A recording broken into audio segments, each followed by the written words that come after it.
we're about as lucky as human beings ever get to be.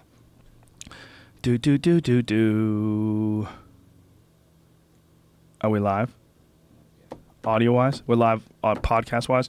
Greg and I were just talking about... Greg, for people who don't know, Greg Fitzsimmons and I have been friends for like 28 years. 28 years. Whew, dude, we're old as fuck. God damn, we're old as fuck. old. We started out as raw open micers almost exactly at the same time. Yeah, but I was dreaming about it since I was a kid. When did you think that it might be something you want to do? Like, because I was grabbing microphones when I was fucking 8. Wow. Telling jokes into them. No shit. That's awesome. What about you? No, man. It wasn't until I was like 21, like right before I did it, like maybe 20 or 21.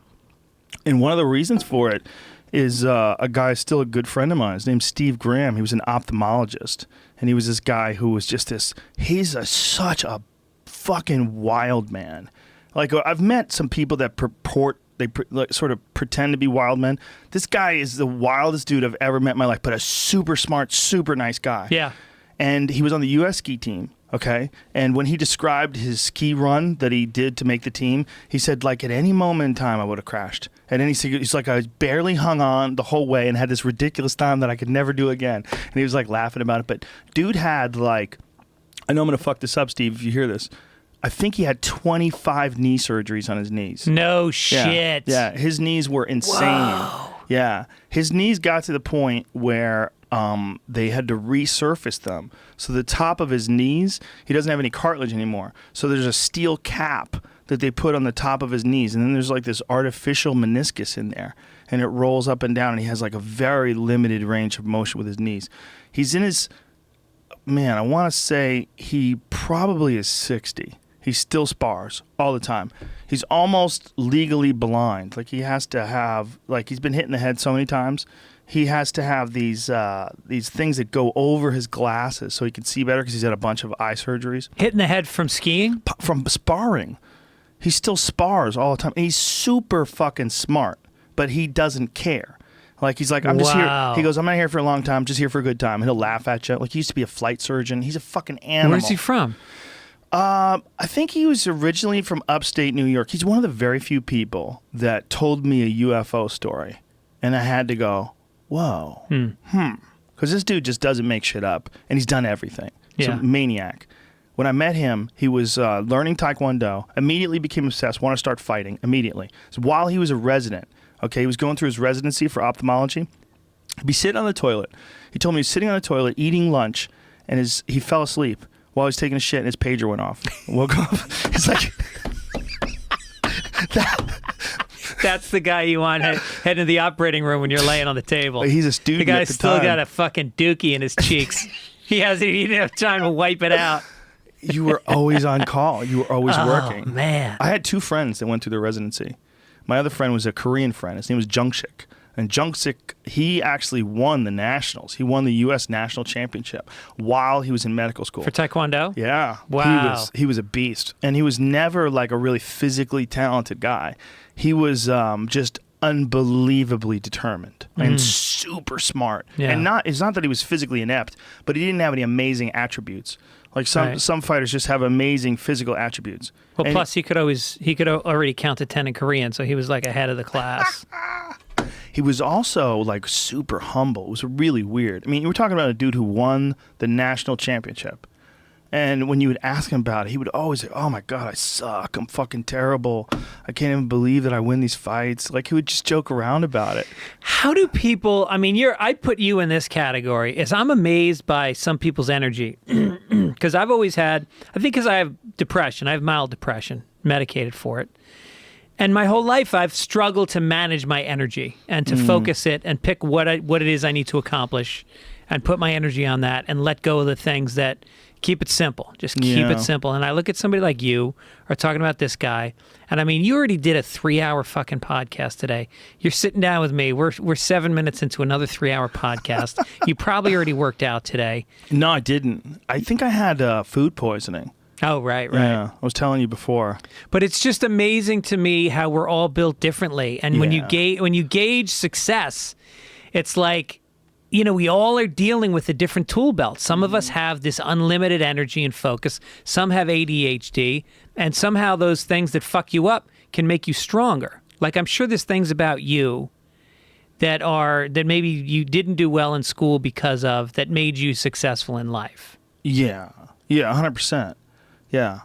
I've never been a very disciplined person, believe it or not. But you've always had the energy? But I've always been driven. Yeah. Like, I find things that I obsess on, and then it's not a discipline thing. It's a matter of, like, almost like limiting my amount of time that I'm doing them. Like, when I was doing Taekwondo, when I was competing, it was never an issue of I got to be disciplined and show up to train. It was the opposite. It was like I was training all day. I was constantly training. I was obsessed. So, but the problem is, like, if you say, hey, you have to go do your taxes, I'm like, oh my God, I can't do it. Mm. It's like if you told me that I had to be an accountant, I'm like, oh my God, I'm too stupid. I can't do it. I just don't. I can't focus on anything I don't want to focus on. So That's getting a my business problem. manager was like the greatest thing that ever happened That's to you. huge, but it's also like picking something for a living that you actually enjoy doing. I think there's a lot of people that are tortured out there that really are supposed to be like a bike maker. They're supposed to make fucking motorcycles or something. But instead, they got sucked into some insurance job and they don't give a fuck about it. And they're just trying to sell policies. And it's just a grind on your soul every day. Yeah. You and I, that's what we were talking about before the podcast, how lucky we are out of all these years that we've known each other. Like, we're fucking comics. Yeah. This is what we always wanted, but we didn't even know we wanted this. And when I go, like, people say to me, I'll be out to dinner. It'll be like 10:15 at night. I'm in Venice Beach. I'm with good friends and my wife, having a nice meal, finishing up some tiramisu, pay the bill. They're like, I'm tired. All right, we're going to go to bed. I'm like, yeah, I'm heading to Hollywood. Going to do a spot in about 45 minutes. They look at me like I'm fucking crazy. And they go, is it for the money? I go, no, I think I'm getting $15. Well, is it to get seen? I'm like, there hasn't been industry at the fucking Comedy Store in about 3 decades. Well, Thank why God. are you doing it? Why are you doing it? And I go, I got no fucking idea. I just need to do it because I fucking love it. And and I'm never too tired to go do a spot. I'll be too tired to write a spec script I'm supposed to be working on or whatever. But when it comes time to fucking, I look at my phone and I go, oh fuck, I got a 10:30 at the Laugh Factory. I'm like, I'm in the car. I got fucking classic rock playing. I'm ready to go. Right. Yeah. It makes sense, man. I mean, After 28 years. How lucky are we? Stupid lucky. But that energy that you get out of, like, laughter, people laughing at your ideas and orchestrating those ideas and getting them done and, dismounting strong. Right. Thank you, good night. Bring up the next guy. Especially the way we do it at the store. Where you're doing these 15-minute sets. It's fun, man. 15 is such a perfect amount of time. Working some new shit. Yeah. Do some shit you know is going to work. Working some new shit. Yeah. Taking a little hand grenade you got. Yeah. A joke just bombed. Here's a little thing I call winter jacket from 1987. Bam. Back in the game. And also you get to see all these other people. I think it's super important in this way. Well, the climate right now. I'm sure you've been aware of all the Amy Schumer controversy. Oh, please. Look, Jesus Christ. We are all influenced by each other. Yeah. All of us. But it's a good thing. What's important is just originality. It's very important. So there's comics like, I know Norton doesn't even like to watch people. I can't watch people. Yeah, he doesn't. But I do. I do all the time. You don't watch people? Like if Louis shows up, you don't watch him? I'll watch a little bit and then I'll walk out. Attell I can't be anywhere near. Oh, he gets you with that I start cadence. getting that cadence. My balls smell like a foot. So, yeah, and that's how she ended up. Anyway, a was couple a lot of McNuggets guys. later. It's like, I don't say that. What the fuck? He's just too, it's too strong. But if I'm working on the road, I'll watch both comics, that the opener and the feature act. I'll watch them, number one, so I don't do any of the same premises. Right. And number two, I feel like I owe it to them because a lot of them will say, I asked to work with you 3 months ago. It's like it's a really big deal to them to work with headliners that they like, And I think part of that is I have a responsibility to watch their act and say, hey, great job. Or, hey, there you go. You know what I mean? But like, give them some feedback. And fuck, man, I take numbers all the time. I'll get a guy's number if he's good. And then when I'm in his neck of the woods, then I'll call him up and I'll have him featured for me in a club. That's huge. That's giant. And when you're a young guy and somebody gives you that nod like that. Yeah. First person I ever worked for was Warren McDonald. Yeah. Remember Bill McDonald's brother? Yeah, he played guitar. Great guy. George McDonald's brother. George McDonald. So Bill McDonald. Didn't they have a brother Bill too? No. George. And Warren. Well, I think George there was. and Warren. I think they had a bunch of kids in the family, but those were the two comedians. George was the one. I'm sorry, George. George is the one who used. I'm an idiot. George is the one who used to host the open mic night. First guy to ever bring me on stage at an open mic night. Super great guy. Great. He was my roommate for a while. Was he really? In New York, we lived on Mulberry Street together. Oh, dude, I remember when you lived in Little Italy. Yeah. I went to visit you up there once. You had this cool fucking apartment, like right over an Italian restaurant or something. Yep. And it was above the Ravenite Social Club, which was John Gotti's social club. Dude, you were in the hood. I just remember when I went to visit you, when I went up to your apartment, I'm like, dude, you're in the hood. Yeah, it was Like, Mulberry this is between Prince and crazy. Spring, and it was like, Wednesdays was the night when the family would get together, and Gotti's son was out front, and all these limos would pull up, and they'd double park, and these guys in overcoats would go out, and they'd go all into this little fucking club. Oh my god! And they'd walk up and down the street because the place was wiretapped. The Ravenite Social Club was where all the deals went down. It was the Gambinos, right, Gotti? Yeah. And so they started walking. They knew the place was wiretapped, so they would walk down the street, down Mulberry Street, in groups, and they'd talk. So the FBI started inserting, they would park cars on the street, and they'd put wiretaps in the hubcaps of the cars. Whoa. And they would pick up the conversation as they walked up and down the street. Whoa. Yeah. And so we moved into this place, and it was Tony and Gladys. It was a 6th-floor walk-up. It's no fucking joke. And So if you're on the 6th floor, you got to carry your couch? well, we didn't have to because we moved in and they gave us, with their apartment, this old Italian couple. And we move in and they had it was an illegal sublet. So we move in and they've got the fucking couches with the plastic on them and the little end There tables. it is. There's Greg's old There apartment. it is. That's my Bam. fucking apartment. What floor were you on? 6th floor. Holy shit. Oh, no, I guess it's 5. 5 floors. So you didn't have an elevator. You had to walk all the way you had up to there. walk all the way up. That's fascinating. And there was no buzzer, so you'd go out on the fire escape and throw the keys down below. That's hilarious. Yeah. So someone would ring your doorbell. You go, hey, man, here's the key. You'd have to drop it on their head. Right. But how many times did the key hit the ground? I think after a while it wouldn't be viable. But you put it in a sock. Dude, You roll it up in a really sock did do and this. throw it This down. was the move. I Yeah. love it. Yeah. Makes me want to live there for like a day. Let me tell you, it was. We move in, and so we got all this plastic furniture. And it had the end table. I open it up, and there's shell casings, from a gun. Oh. And then there was a wire. There was a device to listen to record your phone conversations. They left behind. Like they were all somewhat in the mafia. They weren't necessarily getting paid, but like. Everybody was like running numbers with their friends and involved. And he goes, anybody ever bothers you, this guy's like 80 years old. You let me know. I'll take care of it. I know people. You know who I'm talking. I'm not going to say who I'm talking about, but you know who I'm talking about. And so they got a condo around the corner because their son Gregory was in construction.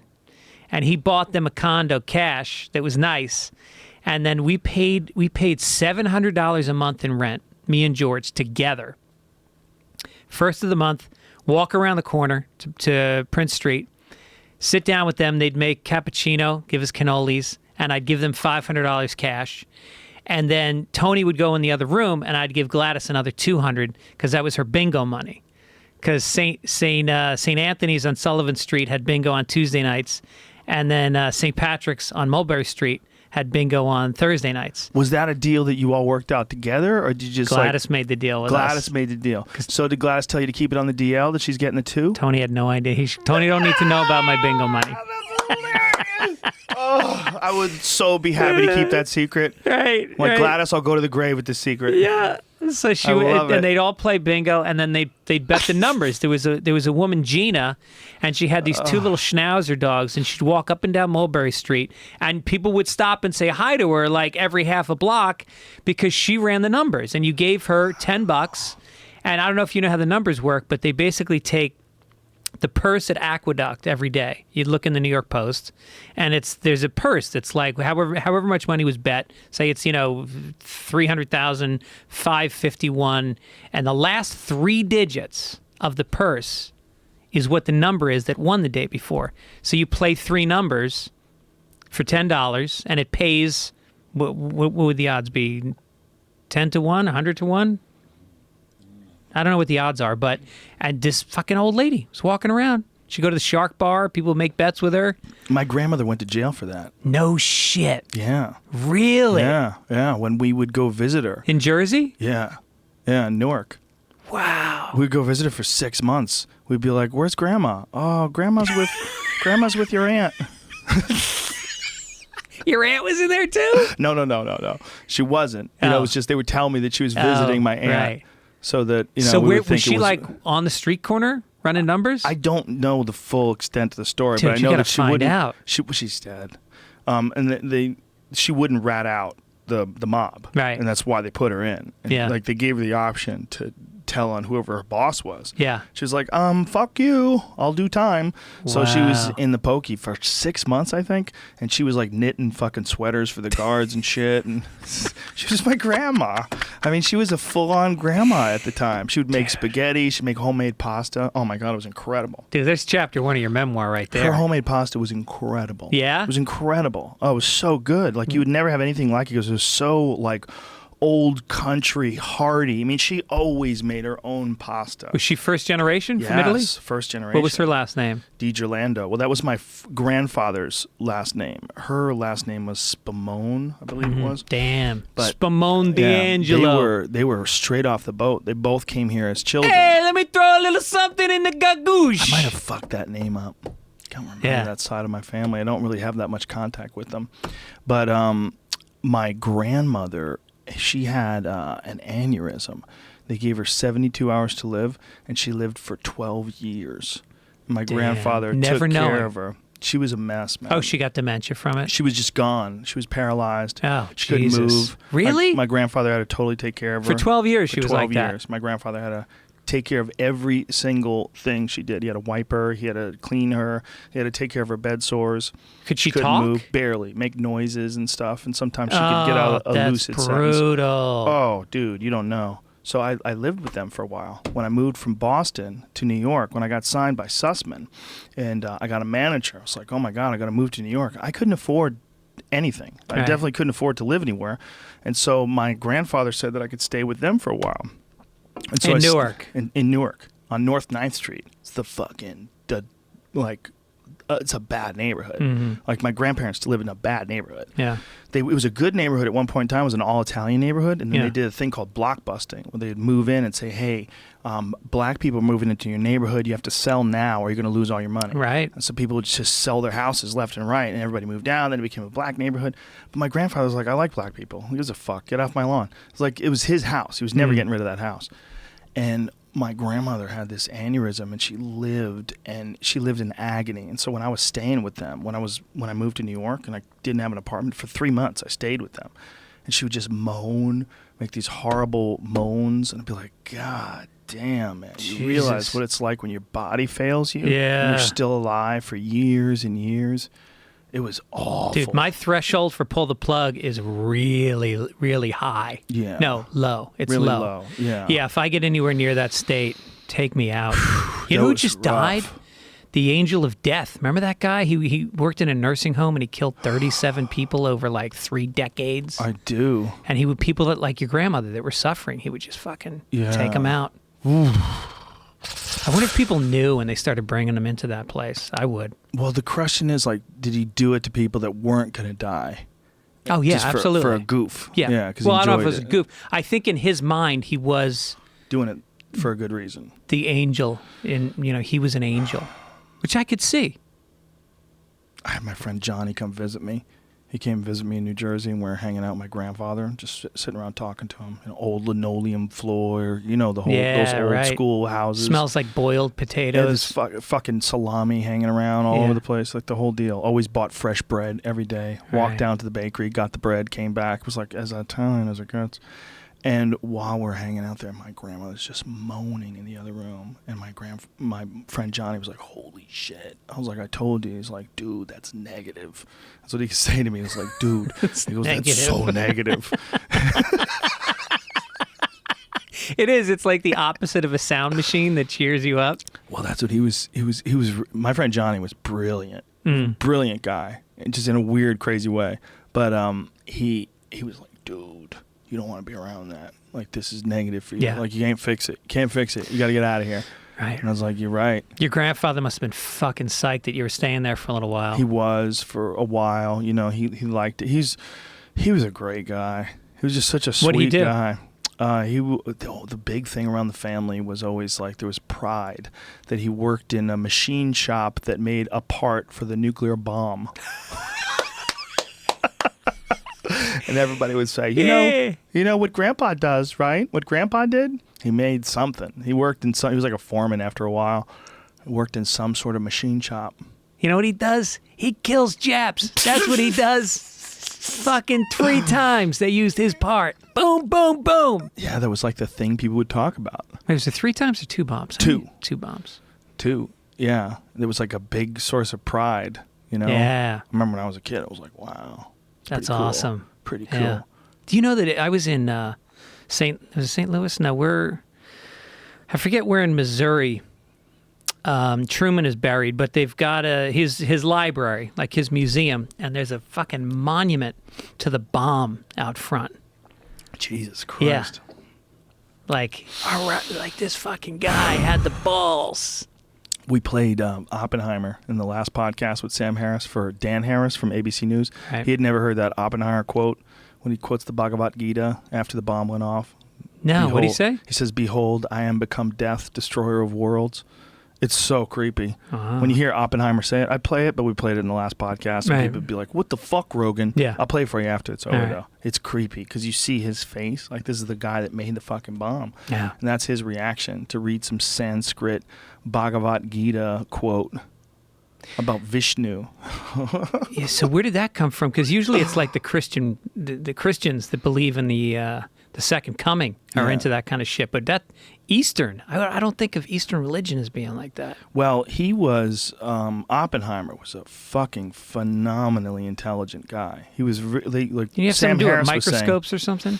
he created the nuclear bomb. I don't know what he did before that, but he was one of the main people. There's a team of people, obviously, the Manhattan Project. But he was just a super genius guy that Sam Harris was saying. We need to double check if that's true. But Sam Harris was saying in the last podcast that he taught himself Sanskrit in 3 months.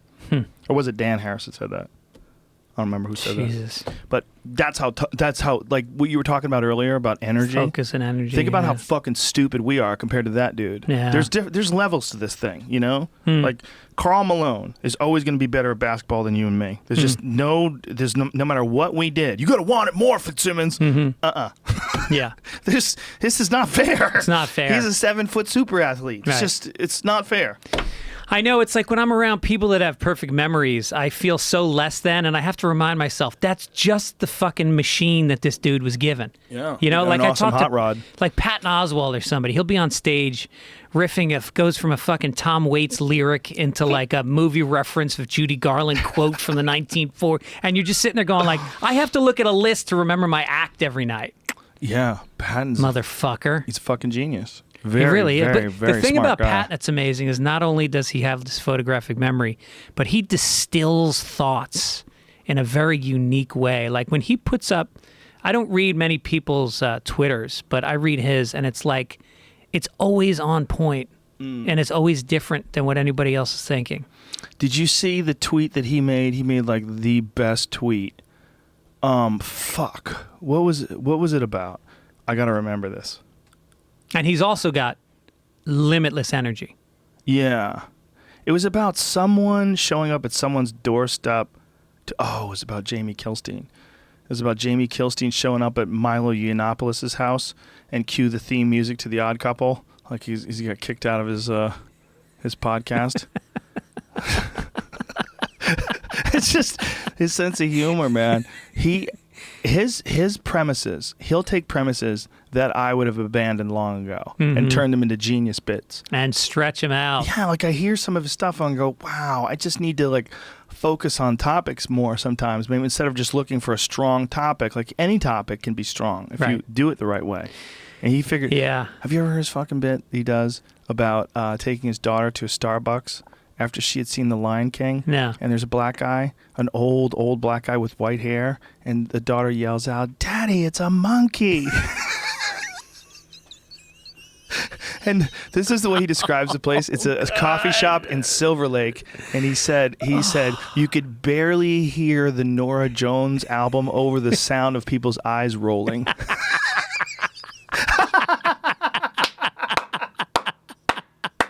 It's such a good bit. It's so well written. Yeah. Like, it's a really funny bit about him like just running out of there with his daughter and hashtag racist. It's really fucking funny. But that's, But writing jokes, I've been in a little bit of a slump lately. I think mostly because I'm putting another hour together, so I've just been focused on like taking the last 2 or 3 years material, transitioning it, tightening it up, and so I haven't been writing new stuff. And then when I go back to writing new stuff, I'm like, how does comedy work again? Yeah, I think it's a cop-out that we do when we're working on stuff, that we don't do new stuff. We don't write new stuff. Yeah. You lose that muscle, whatever the fuck that weird muscle is. I just forget, like, when you really, if you really want to get into joke writing, breaking it down, it's like what you said. Do you take the low-hanging fruit? That there's always that thing that happens. Mm-hmm. There's that moment where you go, oh, that's a fucking joke. Like I just bit about I'm driving home, my wife... my wife texts me, what time are you going to be home? So I write 6 o'clock. And she says, will you bring home some eggs? So I wrote, sure. And then I wrote, what are you wearing? And then I got a text back, my cleats and my soccer uniform. And I realized my wife is driving. Son has her phone. And then I got a text right after that, why? What are you wearing? And I was just like, all right, I don't have to write anything there. Right. There's a fucking perfect bit. It is a funny bit. And then I realized, like, I didn't take that. I've been doing that bit for a year, and I haven't pushed it. And like Bill Burr saw me do a bit one night, and he's like, dude, what are you doing? You got a fucking unbelievable premise there. You got a fucking, and he like riffs like 5 other beats to the bit that I do now. And you just realize, like, yeah, I'm not fucking pushing it as far as I can push it. Do you think that's an energy thing, like what you were talking about before? I think it's a confidence thing. I think it's having the confidence to say, there's more to this. I'm capable of getting more out of this, instead of just going like, okay, now let me quick get something else that's going to get an immediate laugh and jump topics. Right. Which is a hallmark of someone who's inexperienced or working on completely new stuff, right? Right. Yeah, when someone's inexperienced, like when you watch open micers, it's like one of the biggest things that they do. Yeah. And also, conversely, is that the right way to use it? Richard Jeni, who's like one of my all-time favorites at stretching out stuff. Dude, I've been telling people about this. I've been telling all these comics, go download a big steaming pile of me. Yeah. A steaming pile of me or a big steaming pile of me? Whatever the name of it is. It's Richard Jeni, one of Richard Jeni's last specials before he unfortunately killed himself. But god damn, is it good. Yeah. So good, dude. I was on the highway, coming home from the store, on the highway, howling laughing at this special. Yeah. And the only reason why I listen to it is, you know that weird thing your phone does if you Bluetooth your phone to your car? Sometimes on my car, it'll just start playing random songs. Oh, really? Just randomly. Yeah. Like completely randomly. Like it just starts playing. Like I don't even press play. I get in the car, start the car. And when I did it, there was a song. The song went off, and then the next thing was a Richard Jeni bit. And I was fucking howling. It was so funny. Yeah. It was so funny. And not only that, you're losing a lot of it because seeing that guy live, he fucking glided around the stage. Yeah. He physically, because he was a little guy. Yeah. And so he appeared, you'd see him after a show and you'd be like, you're not the guy. The guy on stage was 6'1". You're 5'7". What happened to that other guy? Yeah. Well, he did that special with one of those MC Hammer earpieces.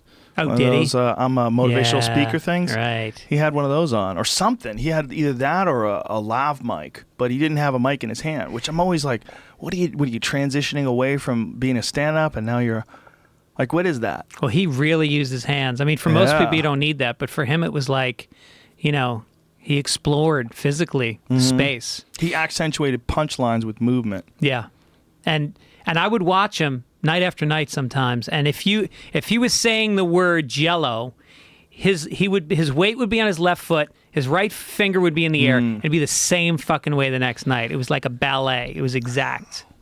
He was, in my opinion, the best at taking a premise and just wringing all the funny out of it. And I remember watching him, and one of the first things that I realized when I was watching, because I went to see him, I paid to see him before I ever did stand-up, and I remember thinking, I actually sat in the front row, it was pretty badass, at Catch a Rising Star in Cambridge. And I remember, I also saw Meanie kill there. Yeah. I saw Kevin Meanie kill. I think we were together there. that night. Oh, my God. Yeah. I saw him crush there a couple times. But I saw Meanie crush so hard. I went with my friend Diane from high school. We were buddies. And we went, and it was like one of the few girlfriends that I had back then. We were just buddies. And she was like a really funny chick. And we went to see Kevin Meanie. And he fucking killed so hard that I walked out of there in pain. Like my sides were hurt. Like people don't know how hard Kevin Meanie used to kill. I would put him against, in terms of being in the right room on the right night, nobody killed as hard as Kevin Meanie. He would fucking... You couldn't kill harder. You couldn't kill harder because he went up in this character that was a complete departure. It was a silly guy who was joyous and who didn't give a fuck what you thought. If a joke started bombing, he'd start singing, I don't care, I don't care. My jokes don't go over, I don't care. Yeah. And then he'd start doing it like a dog. Woof, woof, woof. He'd be bombing. The fucking crowd would not be laughing, and he would string that out for like 3 minutes until all of a sudden they just started laughing at this insane man who was sweating and flopping around on stage. Yeah, well, when I saw him, there was no bombing at all. Yeah. It was just destruction. It was when he had just done HBO, and he was in that groove. Yeah. He was on fire, dude. It's hard to describe because so much is lost when you see a guy like that on a big stage or on television. Yeah. You lose, like, being in the room with him. Like, Absolutely. there was a hypnosis going on when he would crush. Yeah. So it was like him, I remember seeing him crush like that and going like, God, like, he was like so silly, and it was so fun to get like caught up in his silly. Yeah. That was one thing that I saw. Like, dude, and then closing with We Are the World, which Yeah. took it to another level because ridiculous. it had some fucking music and a funny song and impressions within the song. He kept that bit too long, though. Way too long. No, that was his downfall. Yeah, that was his downfall was he crushed for a 4 decade. years, 5 years. Yeah, maybe it was only 5 years, and then he just wouldn't let Started go of the dropping material. off. Yeah. Well, he went national, and he had the ethic that the guys in Boston had. That was the problem. The Boston guys, they didn't go national. Yeah. But they all came up together, and he was one of the top guys, and they all came up doing the same act. They would tighten that fucking act. They would hammer it down like a samurai sword, and then they would go all around town with that same act, and they just did that. There was no social media. There was no one to complain. But I did have friends who would complain. They're like, Jesus Christ, went to see fucking Sweeney. He did the same goddamn act I saw last year. Yeah. Like, that's going to, you're going to get a few And today, of those. go And see him today. this week. Yeah, probably. But Meanie, that he fucked up. Like, Yeah. where Stephen Wright didn't fuck up. Yeah. Stephen Wright left from that spot. Jay Leno left from that spot, and they did new stuff all the They time. wrote, yeah. Yeah. He just got stuck. It's crazy because I remember watching him not do well. And one time he had to go on in Miami after Joey Diaz. And it was a disaster. Because Yeah. Joey was yelling out punchlines in Spanish. And he was talking about, sucking his dick and all that. And he was sweating and people were going crazy. Yeah.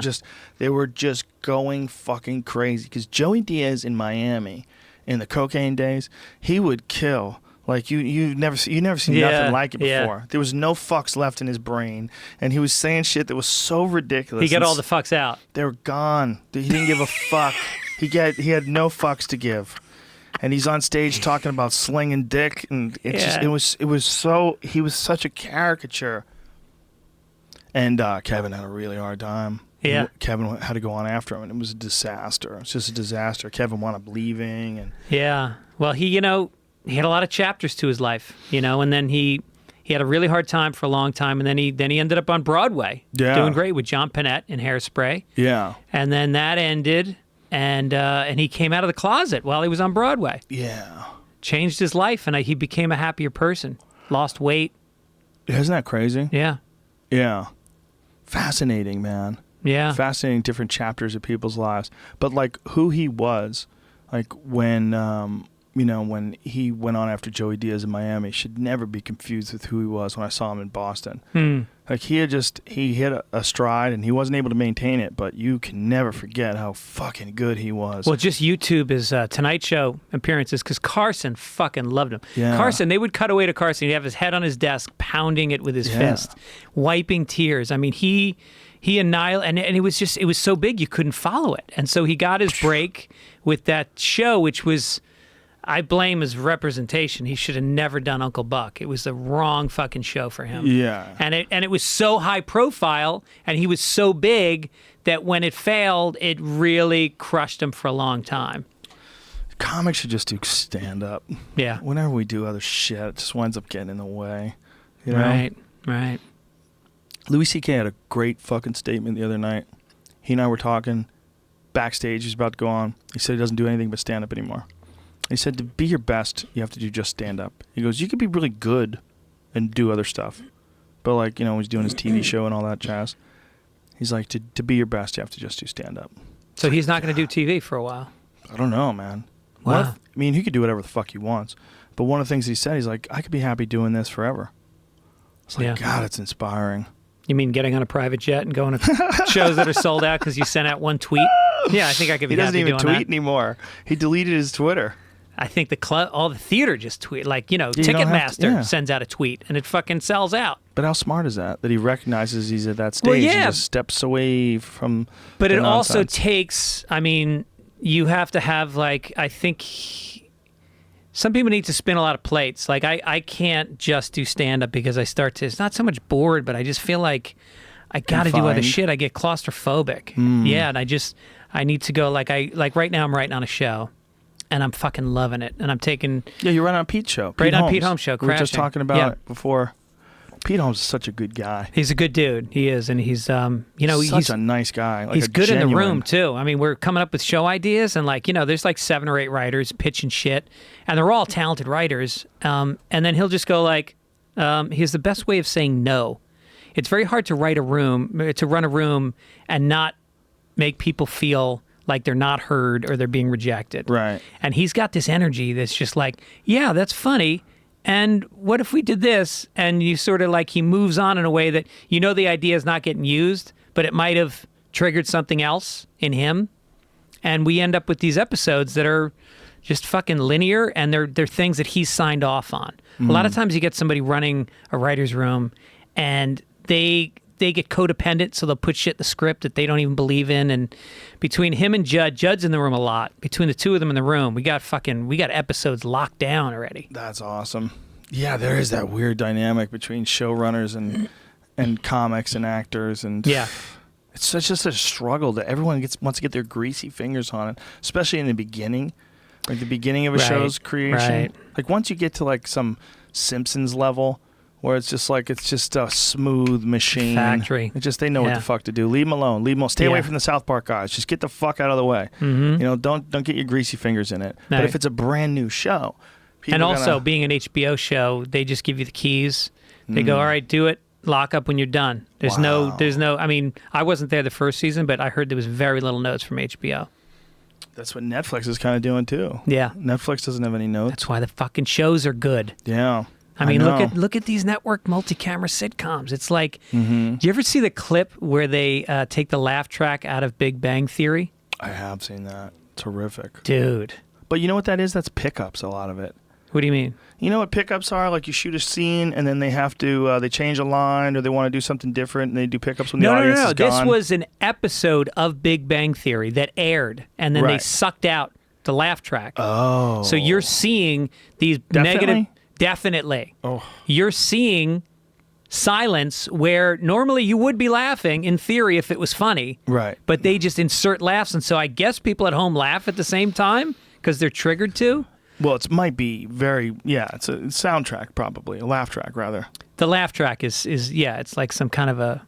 We did shows, I think, there where we didn't even have an audience. And they did a laugh track. On news radio? Yeah. Oh, yeah, you guys did it. We did a couple shows that were like completely ridiculous. I can't remember if they used a laugh track or if they showed it to people. I think in some of them they showed it to people. I feel like in at least 1 or 2 scenes we might have had a laugh track. But we did a few episodes that were like super bizarre. Like one of them was in space. So the whole episode took place in space, like just news radio in space, with no explanation whatsoever. I had a spacesuit on, like the whole thing's fucking ridiculous. And Was that deep into like season 6? I think. I don't remember what season. We only did 5 seasons. But another one, we did a Titanic episode. We would do one ridiculous episode every now and again. In the Titanic episode, we literally had to fill the setup with water. So in the Titanic episode, I'm like sloshing through water up to my waist. It's freezing. The water's fucking cold, man. Because like you think of water that you climb into, like unless you're outside and this is summer and it's 100 degrees out, the water's going to be fucking cold. Right. And you can only stand in it for so long before you start shivering. So you're walking through the... they turn a set into a fucking swimming pool. It was so ridiculous. That's hilarious. Paul Sims is a genius. Yeah. He was just a madman. You know what we should do one night, just as an experiment, is set up a couple speakers in the back of the room at the Comedy Store and do a laugh track during our set and see if it makes the audience just fucking go into a frenzy. I bet it would. You think they wouldn't know something's amiss? That would be what would really be funny. You write a bunch of shit that's purposely not funny, right? And have some ridiculous soundtrack. See how people react to that. That would be a fascinating experiment rather if you did something like super offensive. Yeah. You know, you talked about something like super offensive. Yeah. And you did it all under hidden cameras. And you just see if people laughed at something that's like really fucked up. And then interview them after the show. Why were you laughing at that? You know, like, isn't that like always supposed to be the knock on shit? Like when people talk about rape culture, they're always supposed to say that, you know, some guy's on stage and he's talking about rape and everybody's cheering and laughing. Like, that fucking never happens. Yeah. That never happens. Like, if you go on stage and you have a joke about rape, goddamn, that joke better be funny. Yeah. It better be so goddamn funny. If you're going to pull off a rape joke. Yeah. Are you saying people clapping on the wrong side of it? What I'm saying is, do a joke that is purposely offensive, like really bad, but do it on purpose. Let everybody know. Don't let the audience know. Do it in front of the audience and have a ridiculous soundtrack in the back of the room that just roars laughter. And have people around going, what the fuck? Yeah. This guy's just talking about raping kids. And have cameras set up to capture the audience's reaction and then put it on YouTube. And then interview them afterwards. Yeah. Ask them, like, if they sign a release, they'd have to sign a fucking release. What were you thinking? How could Would you go laugh were you freaking out that people were laughing? Like, I don't know, I just started laughing. Yeah. I was compelled. Everyone else is laughing. That's what happens, right? People are laughing. They're around you start laughing more. Oh, yeah. I mean, that's part of the reason why a club is so good, because they're all like jammed in together like that. Yeah, no, it's a very weird phenomenon because there's always the guy that goes, I should be a comedian because at my office everybody tells me I'm like the funniest guy. And it's like, well, then you know what? You'd probably be a good comedian because it's easier on stage in a way. If it's a good crowd and you go up there, you've got 100 people facing you drinking that here's the drill. You pay money and you laugh. Yeah. Not you might cry, you might whatever. No, there's an agenda. You're going to laugh. Right. So if you get up there and you do things that are in the realm of funny, you're going to get the benefit of the doubt. More so than if you walked onto a subway platform and started telling a bunch of rush hour commuters the same fucking material. Yeah. Or your friends that don't want to hear you talk over them. The worst thing is watching one guy go on a rant that might be funny and the other guy starts talking over it and you're like, oh no. Yeah. You know that what that guy's going through right now. The ranter, when he's like in the groove and the other guy's like, I got some funny shit to say too. And he just shits on his rant. When you see guys at a bar and one guy just starts talking over the other guy and they lift on their toes and get louder and louder. Yeah. Because there's a chick there and they're trying to score. That's the worst. Did you ever have a friend that would insult you when girls were around? Oh, yeah. Ooh, I had a friend fucking knock me down once. With a punch? Well, there was a lake near my house growing up, and we used to skate there. It was fucking unbelievable. I grew up in Tarrytown, New York, and we had this reservoir that actually feeds New York City. It's like the main reservoir for the water, drinking water in New York City. And so it would freeze in the winter, and then they had this shack, this big fucking wooden shack, twice the size of this room. And it had benches, and it had a little snack bar, hot chocolate and hot dogs. Oh, nice. Then you go outside, and there's like a wooden steps going down into the lake with telephone poles they'd put, and this is a big fucking lake, telephone poles around half the circumference of the perimeter of the lake with spotlights and radio speakers, and they would crank fucking pop music, and you'd go out there until 11 o'clock at night. We'd hide 6-packs in the snow on the banks of the lake. We'd go out there. We're in 7th and 8th grade, drinking a couple beers, hitting on chicks. And so I'm out there one night, and then during the day we play hockey all fucking day. They had metal nets they would put out, and they would use a plow to plow the snow to make rinks out of the fucking snow on the ice. Whoa. It was insane. And this is before global warming. That shit froze by Christmas, and we were skating in March every fucking year. March? Well, early March. How do you know when to stop? Well, it's 3 feet thick. But how do you know when it's not 3 feet thick?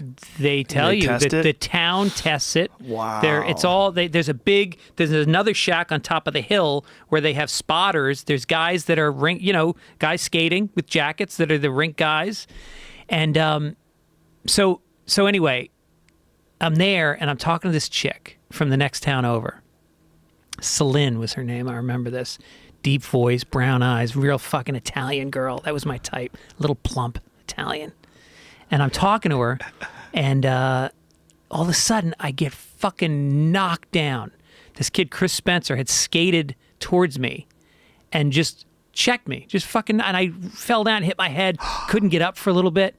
And I was like, what the and my friends were laughing. I was like, what the fuck was that? And Chris was like trying to break into our little circle of friends. And he was this big dude, and he lifted weights. And that was his way of like getting into the group, was to fucking knock me down while I was talking to Celine. And I tried to fight him later after, when I had my sneakers on, and thankfully somebody broke it up. He would have fucking killed me. But cut to, and Celine liked me at the time. Cut to, what was it? Halloween, the following year. We're running around, and somebody sprayed shaving cream in my eyes, and so I chased him down, and it was somebody dressed as a bum. Knock him down, sitting on top of him, punching him in the face.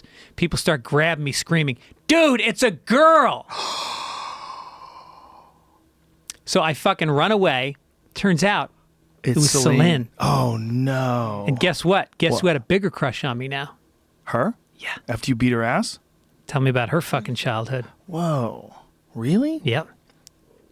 So what happened? Did you have to apologize? No, she was in the next town, so I didn't really. I just ducked out of seeing her. How many times did you hit her? I think a few times.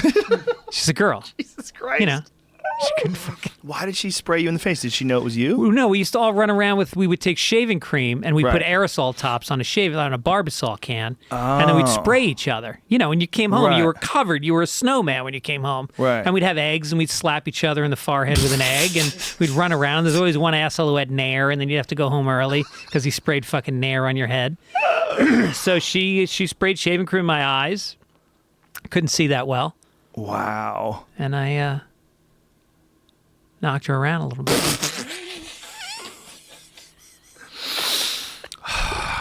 Wow. Yeah. My first Wow. domestic abuse charge. I had a girl punch me on the bus once. Really? Yeah, it was like a weird thing, man. When I was 14, I got on the bus for the 13-year-olds, like the junior high school bus. And there was this guy who actually became a buddy of mine later. He was young back then. Muggsy Malone. And Shut the fuck up. Yeah. He was a tiny little dude. At the time, I think he's 2 years younger than me. And anyway, some girl was mad at me for something. I don't remember what happened. But she started throwing punches at me. And I'm like, what the fuck? And I block her punches. And then I looked down, and the dude was like right behind her. And he said something to someone else, said something to him. And he looked at me and goes, "Yeah, I ain't afraid of you either." And I was like, all right.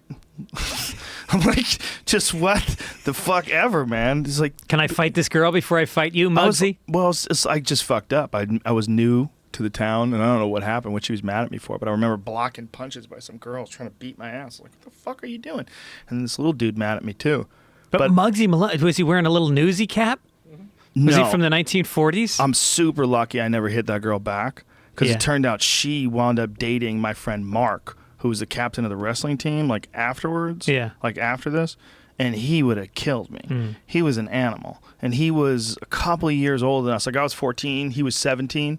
Like, he was a senior, and he was like one of the best wrestlers in the state. He was an animal. He smoked cigarettes in between wrestling practice. He would be in wrestling practice, and that girl that tried to beat my ass, she would open up the door, and he would go outside, and like it was winter time out, and he would like take a couple of drags of a cigarette. Really? Yeah. While he was wrestling, like at a really high level, he was smoking cigarettes. Yeah. He was like a thug / athlete. Interesting. Like a legitimate bad motherfucker, like an animal. He was an animal wrestler. Made me realize, like real early on, like wrestling practice made me realize like how hard some people work out. I had no idea how hard some people work out. Yeah. Because I had taken like karate classes before, and I had played baseball, but I never did anything like wrestling. Yeah. In my first days of wrestling class, I remember thinking, what the fuck? You guys work this hard? We have to go upstairs. We have to carry someone on our back and climb up stadium stairs? Mm-hmm. What the fuck are you talking about? Yeah. Like, why? What? We're doing what? We're doing endless drills. We're firemen carrying each other back and forth across the fucking gym and racing each other and constant live drills with wrestling. I would leave there. I could barely walk. I was so tired. I didn't do any homework while I was wrestling. Yeah. Then I just wound up doing no homework ever. That's true. With wrestling, it really fucks up your grades. You come home annihilated. You're hungry as shit. I just want to sleep. And then did you have to try to lose weight for meets? I did, but I wound up stopping doing it because my friend Steven was wrestling at 128 pounds, and he was a better wrestler than me, so I went up to 134, which is basically like what I weighed when I was 14, or 15, whatever I was. So it was pretty easy. I didn't have to cut any weight at all. But then I cut weight for Taekwondo. When I stopped wrestling and then I started fighting in Taekwondo, I cut a lot of weight up until I was 17. And then when I was 17, I was still trying to make 140 pounds. But I'd be walking around at like 150 something, and I would just starve myself and dehydrate myself. It was terrible. Really fucked with my performance. Yeah. And then I stopped doing it, and I went up to 154. And when I went up to 154, I became way better. That was when I got better. Yeah. Like, I was holding myself back by the dieting. And I think that's a big factor with wrestlers. But one thing with wrestlers is that their mental toughness, because of that weight cutting, it's almost worth it. Because it's super bad for your health to cut a lot of weight, but those guys who can do it and still compete, they have the ability to push through discomfort and just have a drive to win that very few sports can match. There's very few sports where will the athlete compete in a state of like uncomfort as much as wrestlers do. Mm-hmm. They're just dieting, starving themselves, dehydrating themselves, and still going out there like fucking savages. Mm-hmm. So it's just a different kind of sport, man. Different kind of sport. But anyway, that girl basically beat my ass. I mean, she didn't really beat my ass, but part of me was thinking, younger than you, too. I think she was my age. Yeah. She was on the bus, too. She was, like, taking the bus back. Fuck. But I was thinking, I better not punch this girl. And, oh, my God, I'm so glad I didn't. I got smacked by a gay kid in 8th grade. Oh, shit. You got pimp slapped? I got pinched. This black kid, Keith. He was really effeminate, and so we used to tease him. Yeah, I'm not proud of it, but, like, at that age, you just kind of did. It was like, you know, I'm embarrassed by it. Like, I used to, whatever, cock your wrist and say shit. And he turned around and fucking smacked me across the face. And he stunned me. I was like, holy shit. And I didn't know what to do because he was part of a family. There was projects in Tarrytown, and there were cousins, and there were families that had a lot of cousins. And his cousins were some badass motherfuckers, the Davises. Oh, no. And so this isn't to say I necessarily would have hit him after that for a number of reasons, one of which I was not that tough. I was pretty tough with girls on Halloween. But I think I was just so shocked. Did you know that you deserved it? Did you have a feeling? I got hit a lot as a kid, and I deserved it most of the time. I got punched in the face in Times Square when I was about 14, drinking Southern Comfort. I walked past some guy who was like some fucking homeless drug addict who was like coughing up a loogie. And so I started coughing really hard too, making fun of him. He came back and punched me right in the face. Whoa. You don't want to get beat up by a junkie when you're a teenager. No, not in the days of AIDS. Oh, that's right. Could have been an AIDSy punch. No, I used to get smacked around. I was such a fucking asshole. I was such a wise ass. Because I was the smallest kid. So that was how I fit in. I was the funny guy who made fun of everybody. I would pick fights because then my friends would fight the fights. I was that guy. Well, certain things that kids like when they're growing up, and one of the big ones is things happening. We like action. Yeah. We like something happening. If Fitzy's going to go fuck with that guy, then we're going to kick his ass. Like, because we're bored. Yeah. We had no fucking People love internet. doing We had stuff no like that. phones. We stood on a street corner for 5 hours. That was Saturday night. my friend Kenny would just start fights with people. He would just go find someone like at a bus stop and just start beating his ass. No shit. Yeah. He would just really? go, come on, we're fighting. Yeah, he was crazy. Whoa. Yeah, I watched him fight. I watched him get his ass kicked. He did it once with this guy, and the guy knew how to fight. The guy was beating his ass. Good. Yeah. He's just crazy. What's the kid's name? Kenny. What was his deal? He was just nuts. He was older than us. He's like one or 2 years older than us. Big guy? Nope, not particularly big. Just fucking tough as nails. He had a boxing tattoo on his arm. Like I think he had a Tasmanian devil with boxing gloves on, Uh-huh. but he didn't really box. Yeah. It was just one of those things. Like never made it to an actual gym. Like maybe a couple of times. Yeah. But we just start fights and wasn't really that good at it. Yeah. He was just crazy. He was crazy and he wanted to fight. And he realized that with his limited mentality and view of the world, that the most fun that he had was when he was fighting. So he's like, well, that means we fight. And so he just would want to fight all the time. Like one time my dog got hit by a car. It was really sad, man. I lived on a busy street and my dog, I opened the door and she got super excited to go for a walk. And I didn't have her on a leash, and she ran out into the street. I just didn't anticipate her running. She was usually pretty good about it. And she ran out and she got nailed by a car. Jesus. It was so sad. She died right in front of me. I carried her back into the house, and she shit herself. Like, that's when I knew something. I still didn't know something was wrong, but looking back, I would have known. She just shit all over the kitchen. And I was like, I can't believe she shit herself. Like, what? Like, why? She never shits in the house. And then she just slowly slipped away. Just lied down and just stopped breathing, man. She just bled from the inside, internal bleeding. She got hit by a Volkswagen Bug. Nailed. What kind of dog? She was a mix. She was boxer, and I think she had some German Shepherd in her too. Sweet dog. Sad shit, man. It was sad shit. It was a real bummer, man. It was a real bummer. But anyway, I told Kenny, I'd never had it. I mean, I'd had dogs die. We had a dog that we adopted that had distemper. We wound up having to put it to sleep, started going crazy. It was an adult dog. Not adult, but it was over a year old. And it was a Doberman, and it just started barking at us and snarling its teeth, and it just started losing its mind. And we got it to calm down enough we could get a leash on it and brought it to a vet, and the vet said it had distemper. We had to put it down. So I'd had that happen before, but I'd never seen a dog die in front of me. It was sad shit. Yeah. Anyway, so I tell Kenny, he's like, we're fighting. That's it. Come on out. We're fighting, Rogan. You're fucking fighting. No excuses tonight.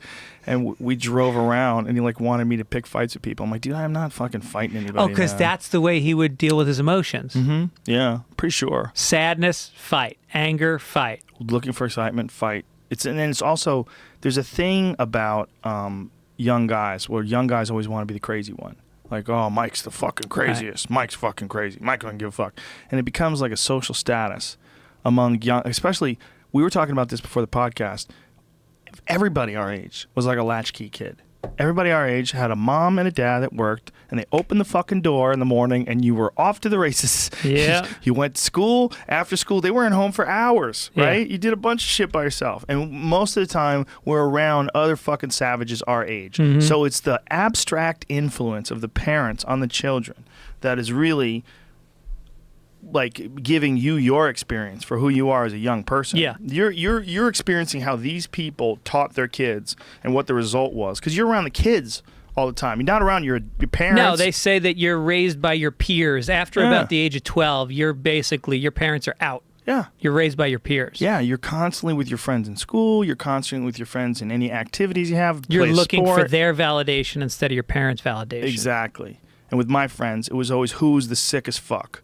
Yeah. Oh, Mike's a sick fuck. You know, oh, Steve's the sickest fuck. He doesn't give a fuck. He's crazy.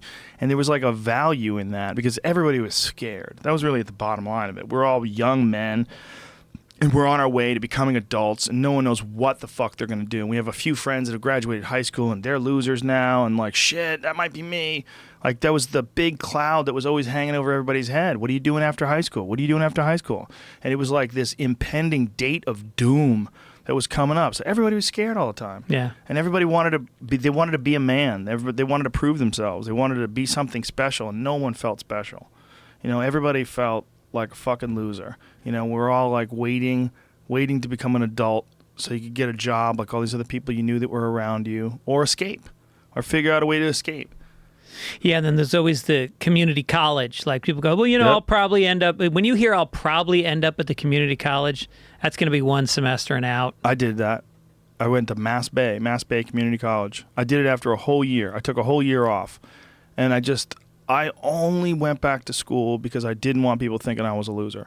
So I did like maybe one semester at Mass Bay. I don't even think I finished the semester. And then I left and went to UMass. UMass Boston had this like adult education program where you didn't have to have a GED or not GED, SAT, because I never took my SATs. So when I graduated from high school, I'm like, I am never going to school again. Like, fuck this. But I got so tired of feeling like a fucking loser. Like when I tell people I would always say I was taking a year off. Yeah, but I just had no direction. All I was doing was like doing martial arts and competing. And I just was so terrified of what the fuck the future laid. And so I went to UMass for like 3 years, but not like 3 full years. It was like there was still a lot of credits to be acquired if I was going to graduate.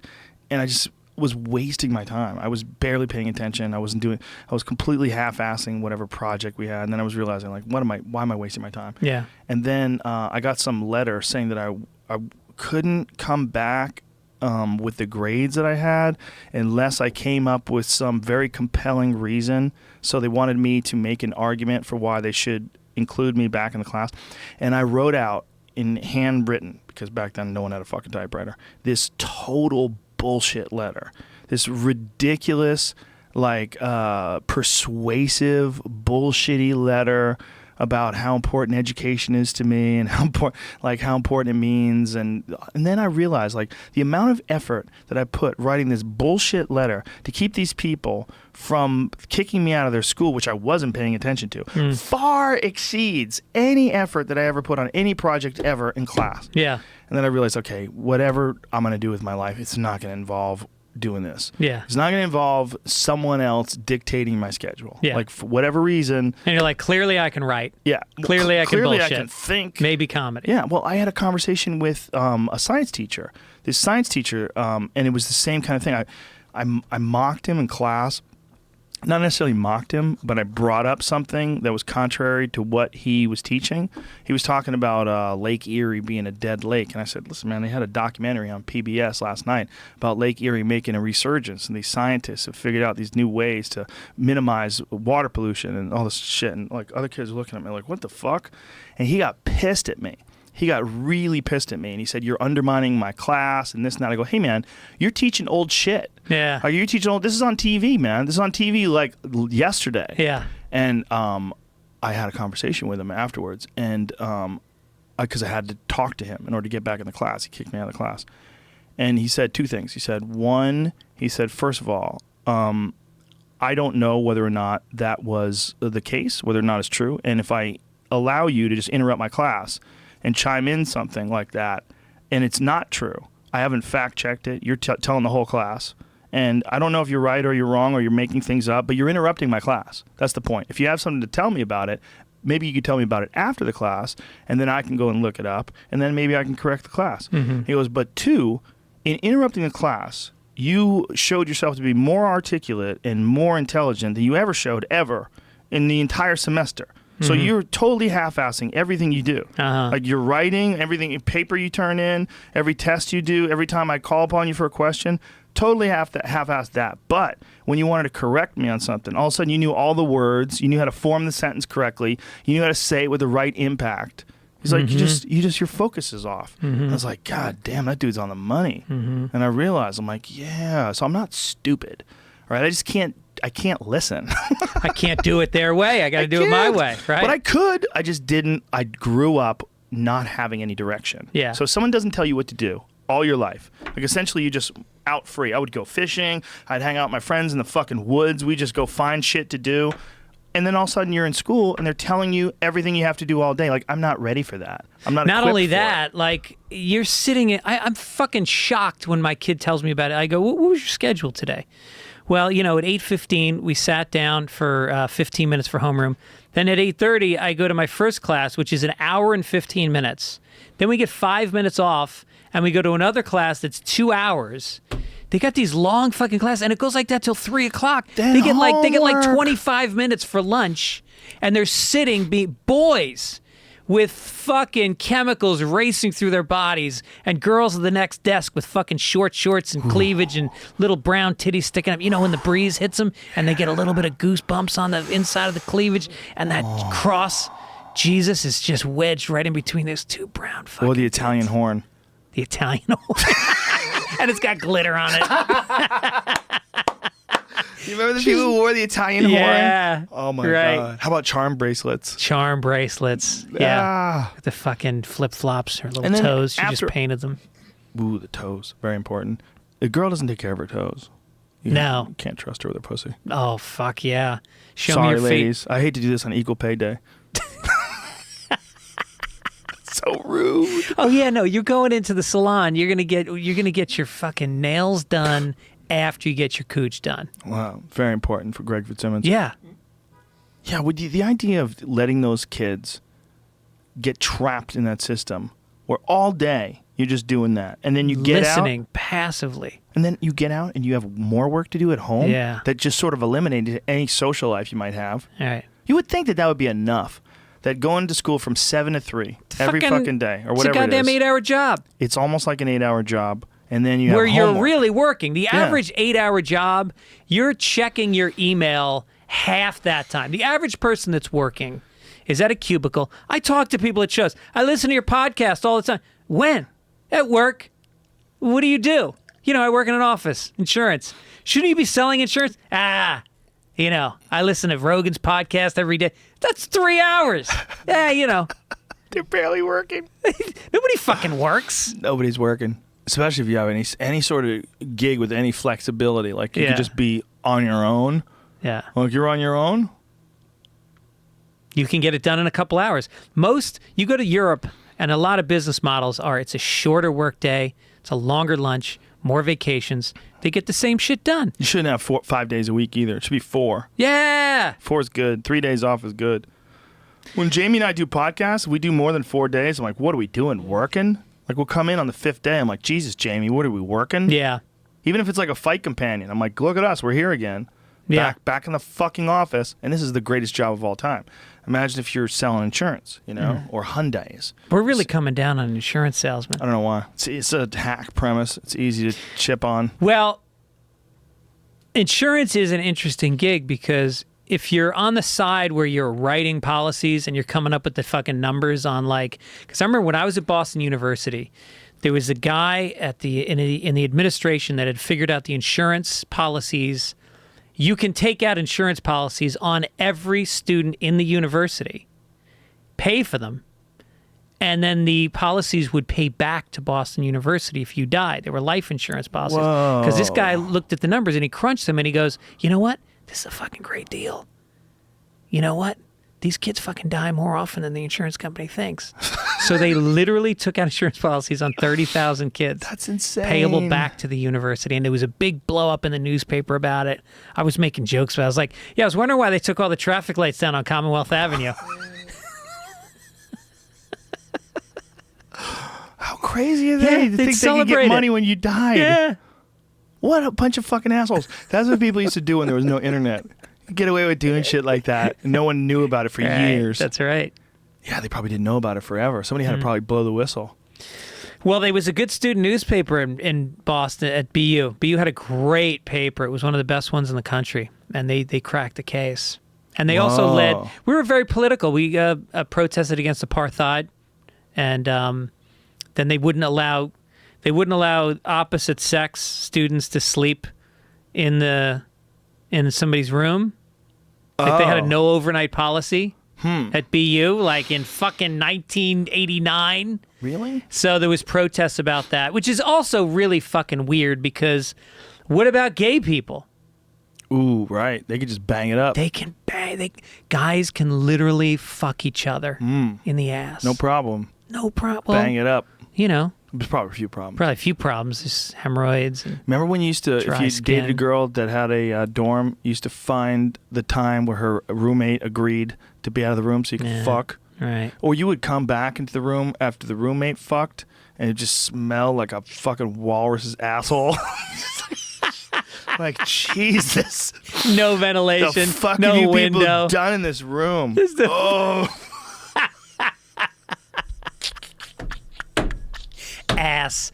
That through all the other smells, the ass smell would come first. Well, yeah, because nobody, look, if you're not using a bidet, people were wiping their ass. Yeah. And back then, no one even shaved. Girls had asshole hair standard. It was That's right. standard. You'd find dingleberries on girls all the time. That's right. People just smudge that shit. After they poop, they smudge that shit. Smudge it around. Yeah, and then when you're fucking, you're sweating and pounding, and the grease from your sweat gets in her ass crack. The And jizz goes down through the taint into her asshole, swishes around with the shit stain. And with each pump of your hips, you're wafting smells through the air, and it permeates the atmosphere and sticks to the curtains. And Right. Think about it. It's like a fireplace bellows for a.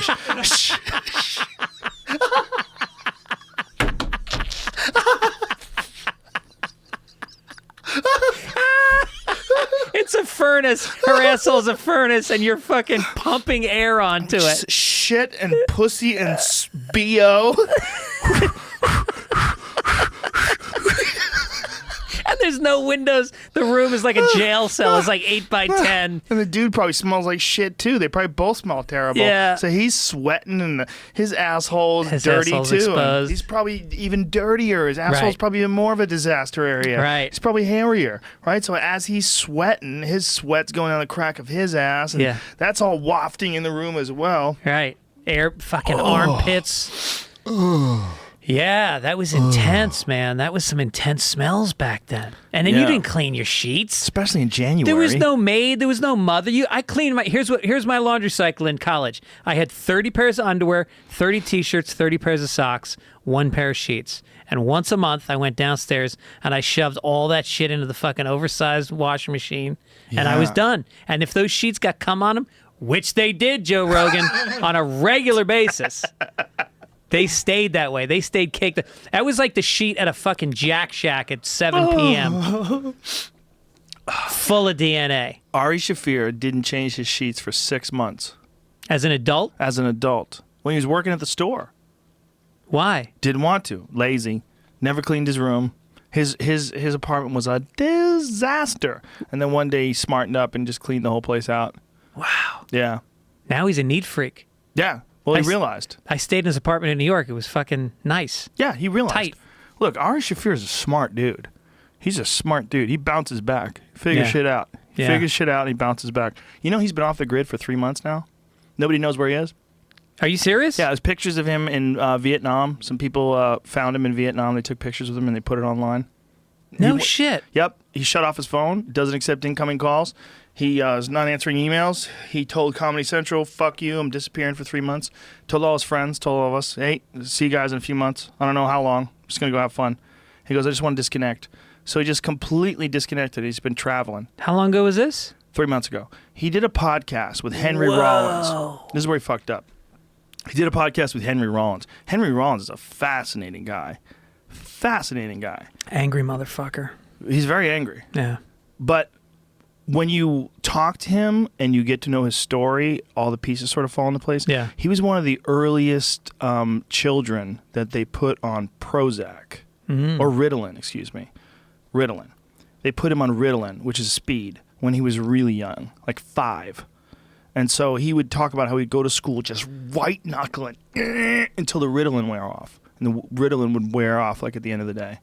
He would finally calm down. Yeah. So his whole life, he was just like jacked up on speed. Like his development cycle was kind of like impaired by being Right. jacked up on speed. In my opinion, the way he describes it, I don't Yeah. understand how. I don't know. There's not a rational argument to me that it wouldn't have any significant impact on his life being on speed all throughout his childhood years Yeah. until he discovered exercise. Started exercising in high school, and then he slowly got off the Ritalin and all that stuff. But so he's developmentally, like, that was challenged in a lot of ways. But he's a fascinating guy, man. He just picks a spot on a map, like Bali. Okay, let's go see Bali. Henry Rollins. Yeah, by himself. He just goes there, brings a laptop so he can write, brings cameras so he can take pictures, and just writes. Yeah. and just does that and travels all over the world. Just goes to all these different places. He goes and hangs out with Bedouins in the desert. He goes and listens to weird, crazy music that these people are making and it's weird cultures. He just shows up in Africa, shows up in all these different places, just goes there, flies in. So Ari has him on his podcast, and I think Ari was so compelled by the idea of just completely just picking a spot and going that Ari decided for his own, because Ari's like super cognizant about after he does a special, like how he needs more material. So what he does is he filmed a special, filmed it, edited it, and then disappeared. And then just vanished for like 3 months. As of right now, 3 months. And what's your theory on where he is? I don't have one. I'm going to wait. I'm going to wait till he comes back, and then I'm going to talk to him, see what's up. And he might not even want to talk about it. You know, I mean, Ari's he's such an interesting guy. He might just decide, had a good time. Yeah, I don't want to talk about it. And I'd be like, all right. You know, and maybe he'll decide that the great experiences would best be reserved for the stage. Like he might have like cultivated some really good experiences. He wants to only get them out on stage. Yeah. He's a weird guy, but in the best way. In the best way. I mean, there's a sense of fairness about him also. Like I remember, because I did his show last season and we did a rehearsal for it at the Comedy Store in the Belly Room. Mm-hmm. And all of a sudden I get this fucking nice check. And it's like, oh no, Ari wanted all you guys to split this money. And then I did another show from somewhere else, and it was like, I mean, it's like you do the same thing, but he does it to a point where it's like he's very aware of being as fair as possible all the time. Like when we did his TV show, he gave us all a gift. I won't say what it was, but it was illegal. And every single person, and it was expensive, and every single person got this gift. Like he's very thoughtful about that kind of shit. Yeah. He's just an awesome guy. When I met him, he was an open micer. Like a raw open micer. Just started. Right. Young guy, just got to the store, working as a doorman. And then one day, I was supposed to take Mike Young with me. And Mike Young was doing the road with me a little bit. And Mike Young couldn't make it. So I took Ari. And he had never really been paid before. You know, never really done like, I think he'd gone out with Paulie, done some shows with Paulie, but I don't know. I could never. I think I brought him to the Comedy Works in Denver. He crushed. And while he's on stage crushing, I hold the phone up for Mike Young. I go, "You fucked up, Mike." I go, "Listen." Yeah. And Ari was on stage killing. He's like, "No, no, no," and I hung up on him. I go, "You fucked up. Ari's funny." Ari's my new guy. And so, it was just cool knowing him too as an open micer, like knowing him as a guy who just started out, and now seeing him as a guy with a television show, a successful podcast, but even more important, a truly independent thinker. Yeah, like he really is independent. Like he thinks his own way. Yeah, he doesn't let anybody influence. I mean, he'll take suggestions, he'll talk to people, he's reasonable, but he has an idea like what he wants to do with his life, and he's just doing it. He's just a fucking super smart dude. Yeah. Oh, I thought he was in New York. I was bummed because I'm going to be in New York for the summer. He might be by now. Yeah. I think when he reemerges, he may end up in New York. I get this feeling. I'm sure one day I'll just get a "What's up, faggot?" text out of nowhere. And I'm like, oh, he's back. Yeah. God, that's weird. I had no idea it was that long. I heard he was away, but I didn't know it was 3 months. Yeah. He's freaking everybody out. Fuck. Duncan's like, "Dude, what do I do? I don't know where he is." Like Duncan's staying in his apartment in New York. Oh, he is? He's like, "Man, he was supposed to be back a month ago. What do I do?" Like, I don't know, man. Wow. I just got to accept it. Hopefully he's not dead. So is Duncan going to stay in New York when Ari gets back? I believe so. I believe Duncan likes it there.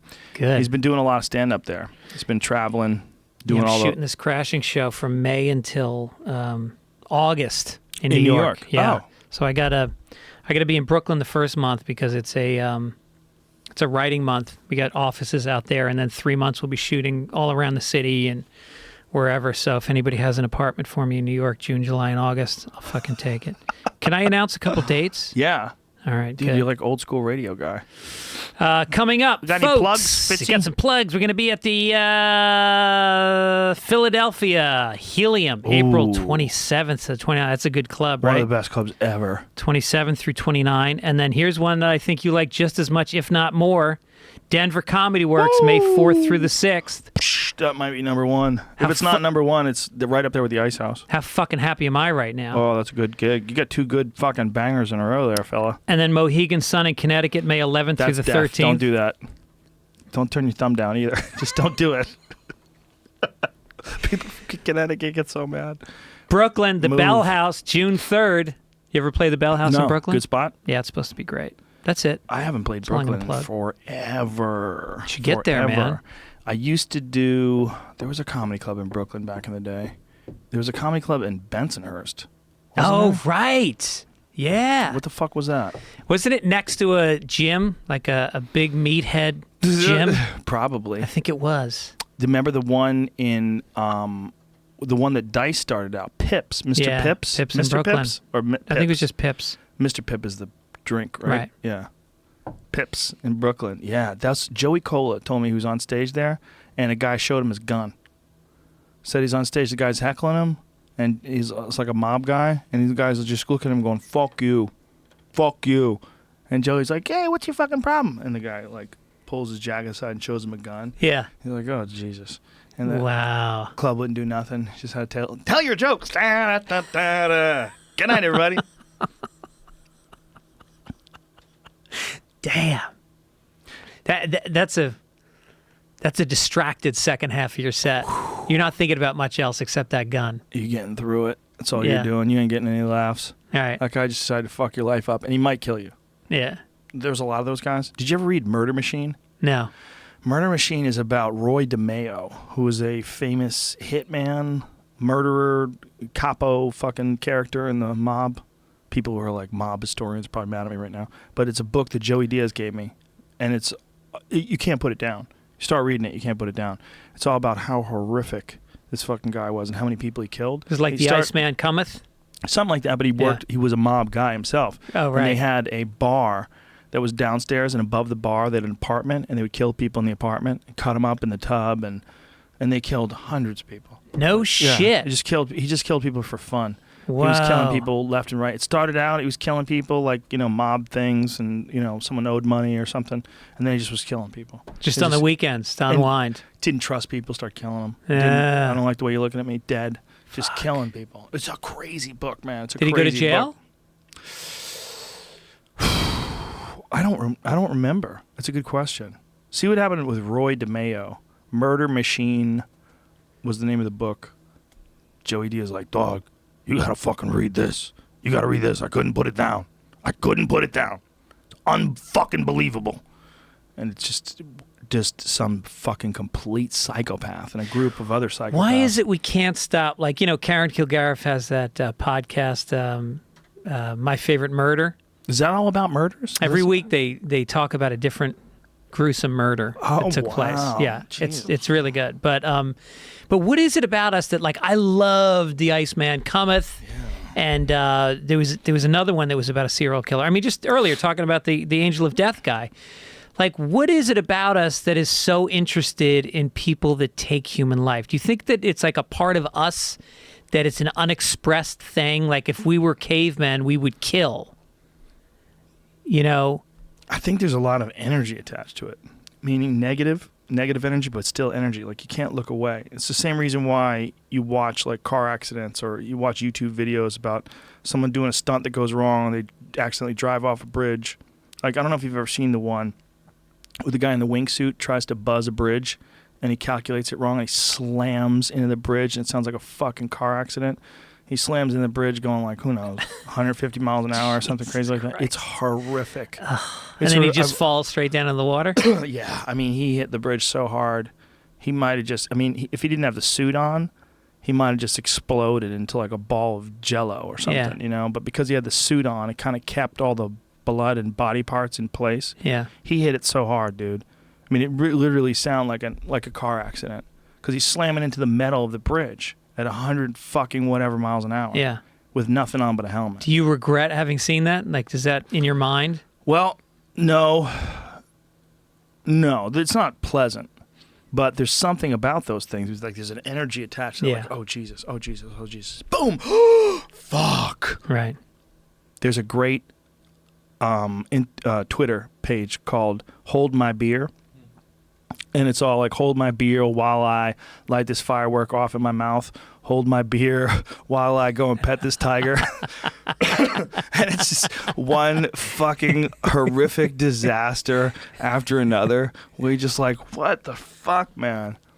Yeah, like this one. Look at this. Oh. Yeah. Watch this one. Hold my beer while I become a rocket turret. Watch this guy. He's got a firebomb in his face. Look at just fucking cooks. Shit. Just cooks his face. This one is ridiculous. Hold my beer while I grab that glass musical chair. Look at this.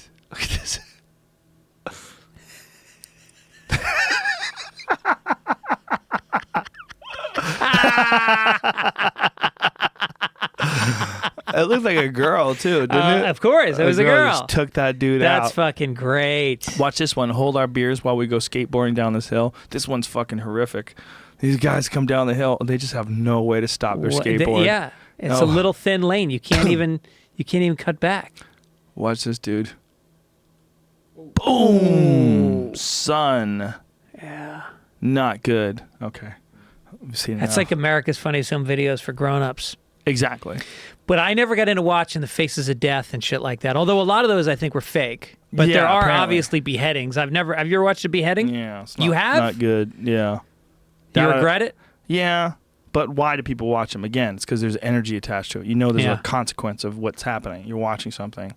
Even if Right. the consequence doesn't really manifest itself, like watching people do balancing acts on the top of skyscrapers, even if you know they survived, which is how you got the footage in the first place, it still freaks you the fuck out. Yeah. I can't stop. You know Kelly Slater, the surfer? Yeah. He sends me those. He knows if they freak me out, so we send each other back and forth fucked up videos about dudes doing balancing acts on the side of buildings. I'm like, what the fuck? I can't watch those, man. My hands start sweating. My asshole starts squeezing. I just go, what the fuck are you doing? Yeah, there's a lot of that shit in Russia. Dudes hanging off the sides of buildings by their fingertips. You ever see those? Yes. Dude, they do like hanging with one arm. You know how hard it is to fucking hang from one arm? Yeah. And to hang from one arm when you're 700 feet in the air or something crazy? It just makes you think how little human life means in Russia. Those dudes will kill at the drop of a hat. Is that Alex? Yeah. Oh, it's Alex Honnold. He's been on the podcast before. He's insane. He is so crazy. He free solos, which means, look, my hands are, feel my hands. Yeah, so are mine. Sweaty. Feel mine. Oh, yeah. Sweaty. Go back to Alex, though, because these guys are fucking crazy. Alex is like the number one free solo guy in the world, or at least one of the number one guys. And what that means is he doesn't use ropes. Yeah. So he'll map out a climb. Sometimes he'll map it out. Sometimes there's just a path that you can take, and sometimes he'll map it out with ropes. But he's like, honestly, even while I'm doing it with the ropes, I don't really need the ropes. I'm like, what the fuck? And so he does this, and he freaks people out. And he freaks out even experienced climbers. And there was a documentary they did about him where this guy was like an experienced climber. It was like, it's not if he's going to die. It's a matter of when he's going to die. Right. But this, And that's probably a helicopter taking his picture. or a drone. Yeah. Right, a drone. Fucking A, man. If it's a helicopter, it'd probably be too dangerous. The breeze from the helicopter would be super dangerous. I used to do shit like that. I got a picture of me hanging off my friend's 4th floor balcony by my knees. I used to do that shit all the time. God. Yeah. It's in my book. I got the picture in my book. Jesus Christ, dude. Yeah, I used to like to freak people out. Oh my God. This Alex Honnold dude, sometimes he climbs things that aren't even straight up and down. They bend backwards. Like they're at a certain degree Jesus. facing forward. Who's this girl? Whoa. Oh, I've seen this. She's hot as fuck.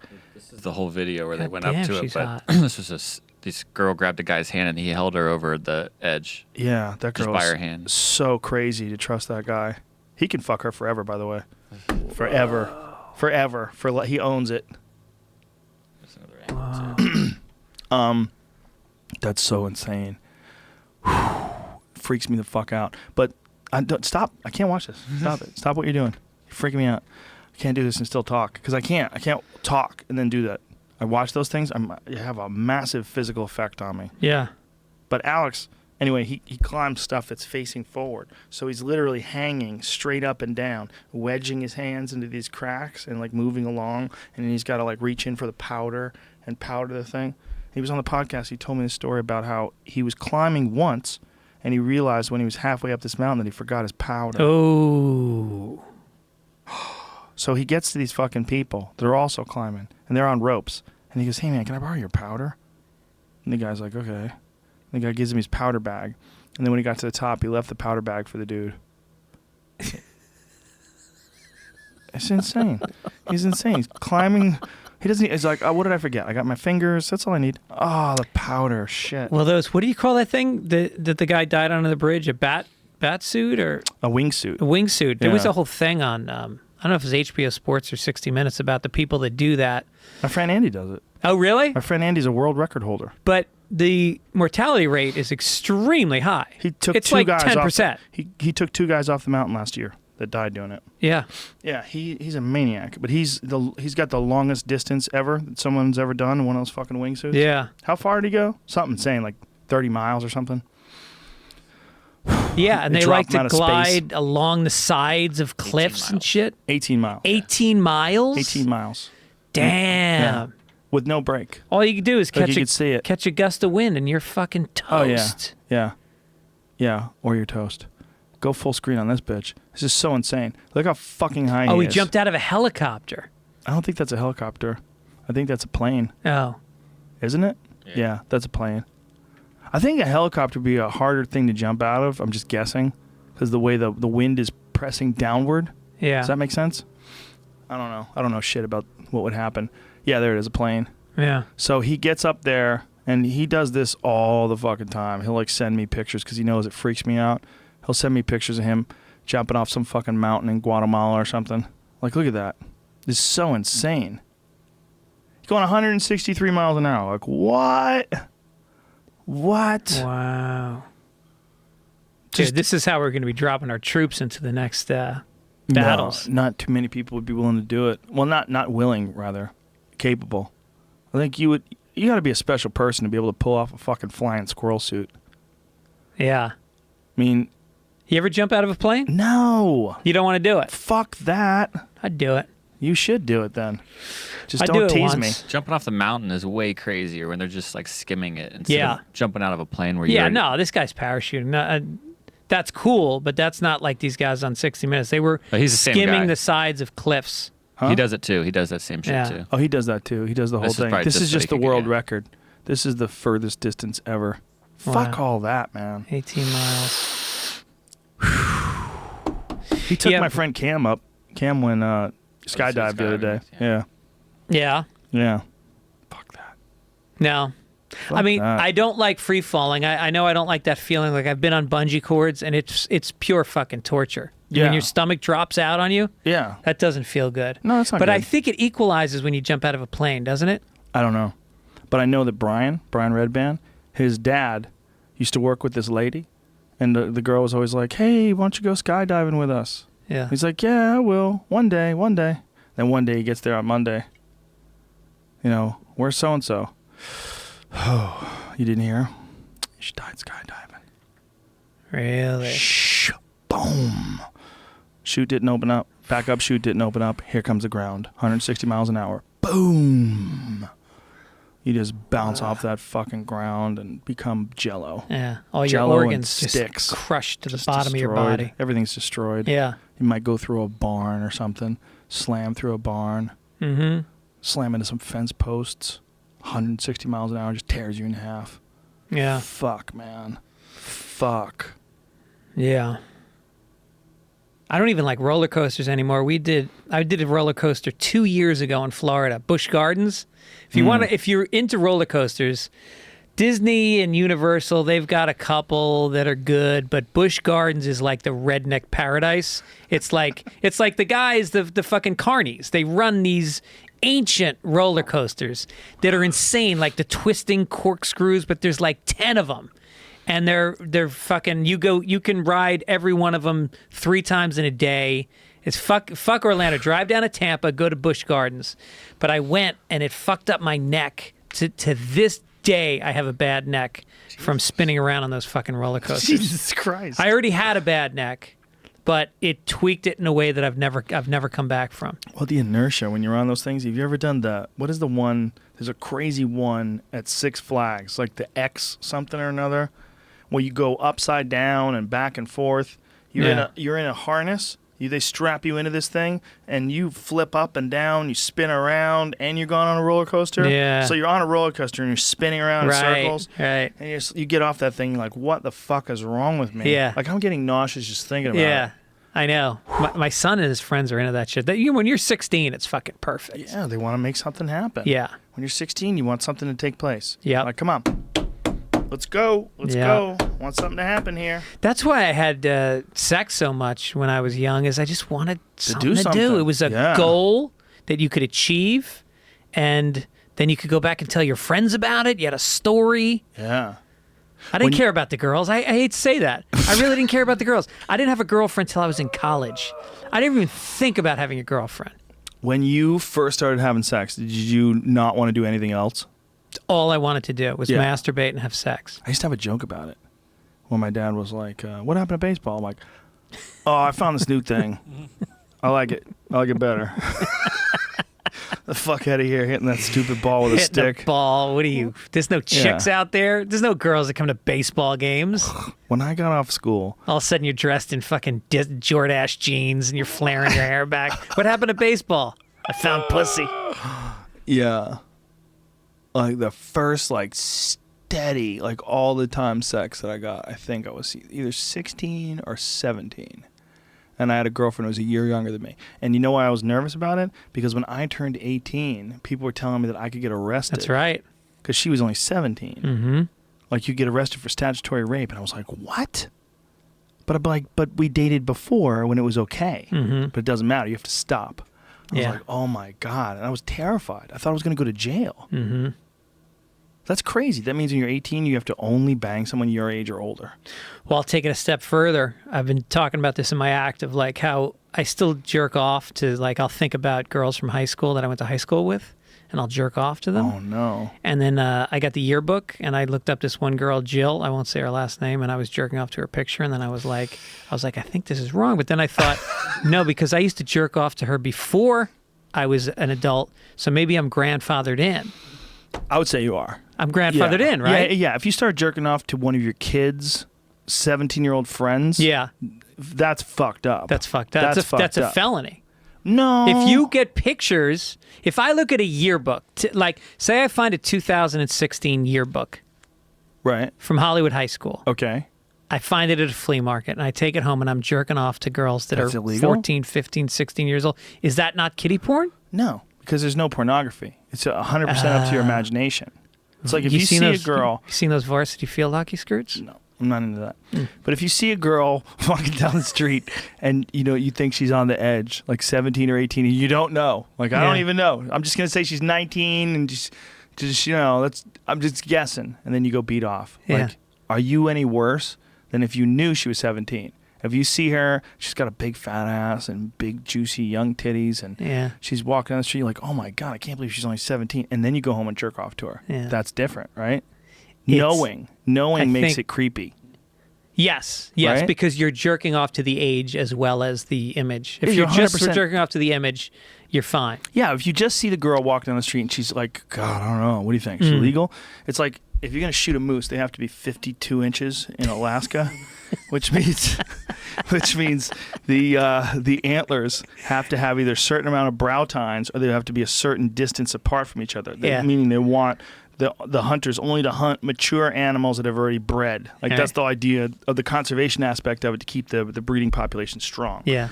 So when you're ready to shoot an animal, especially if you're using a rifle, you have to be really sure. You have to boy, I don't know. He's coming. I don't know if he's legal. Mm-hmm. Let's back out. Yeah. And it happens all the time where guys are like, fuck. And then, it turns out it was legal, or if it wasn't legal, that's a good thing they didn't shoot it, because even though it's an arbitrary thing, or a weird thing, trying to decipher whether or not something is 50 plus inches from 200 yards away, you're just kind of guessing in a lot of ways. Yeah. It's really important, because if you fuck up and you shoot one that's young, you're in deep shit. Really? So you could So you could just make a mistake and shoot a bull that's 45 inches. You're fucked. You'll lose your license. Yeah. You're going to have to pay a fine. Mm-hmm. You lose the animal. You won't be able to take the animal home. Mm-hmm. And they check. Yeah, they'll check. Yeah. And all the meat that you got from that animal, you're fucked. Unless you poach it, unless you decide to not tell anybody, which people do. They especially do if they realize they fucked up. Either they fuck up on purpose, or they got delusional with themselves and they shoot something that's smaller than it should be. You're in big trouble, though, when you do. Yeah. Depending on the state, every state has different regulations. But that's kind of the same thing with this 18-year-old girl. Because like some girls are 19 and they look like they're 15. Like some girls are in their 20s Is that and they look wrong? like they're 15. Well, it is weird when you see girls in porn with pigtails. Yeah. And they pretend to be just coming home from school and some guy pulls their panties aside and fucks them and comes in their mouth. And it's like, what am I watching here? And they act like children? They act like kids. They act like young girls. Yeah. Yeah. It's like, but that's a woman playing a role. You know, she's over 18. She's a fully committed adult. But there's some girls that are like 14 and they look like they're 18. Yeah. Especially when you're across the street, you're not close to them. You don't like catch subtle cues that you're dealing with a child. Right. You know, there's like weird, like a lot of girls in particular are full grown by the time they're like 15. Mm-hmm. You know, like that's as tall as they're ever going to get. Mm-hmm. Whereas boys keep growing a little bit longer. I grew in college. Yeah. They say girls after they have their period stop growing. Oh, that makes sense. And stop being pleasant. Hey now.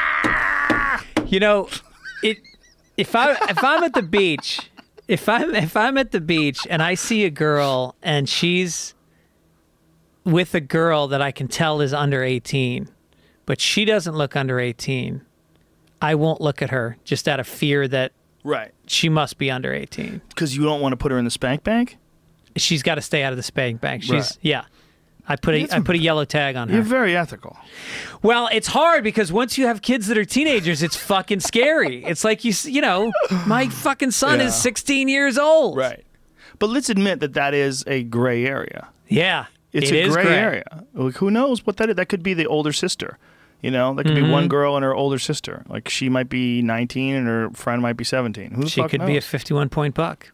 She could be. Bull moose. 51-inch buck. Jesus Christ. You got to kill that thing. What's the youngest girl you ever had sex with when you were a teenager? When I think I was 16. My girlfriend was 15. And she was the first girl I ever had sex with. So that was the youngest girl. She was 15 years She old. was 15 and I was 16. Yeah. I came instantly. Yeah. As soon as it touched it. Yeah. All right. I was like, what? What happened? The first time I ever came was from a blowjob. I never beat off. Are you serious? Yeah. No. Yeah, for real. That must have been the greatest blowjob of all time. To this day, I've been chasing that dragon. Yes. My ears rang. Oh. I'll never forget. It was on the porch, the front porch of my girlfriend's house. Her mom was upstairs, so she blew me on the porch. No shit. Yeah. Had she blown a guy before? Sure. Seems like it. If she's on the front porch, her mouth's been around a couple cocks. She actually had sex with one of my friends before she had sex with me.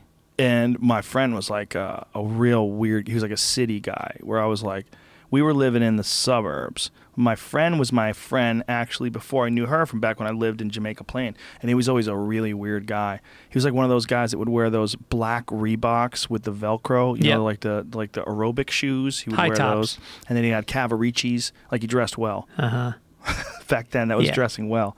And I always felt like super insecure. I'm like, wow, she dated that guy. That guy was like street smart and, you know, like he kind of like, he was hip. He smoked cigarettes. He knew how to dance. He could dance. Like music would play. He sold People would speakers, dance. car speakers. He was just a weird guy. He was a really weird guy. Was he a Guido? No, I don't think he was Italian. He was, I don't remember what he was, some non-distinct European lineage. Yeah.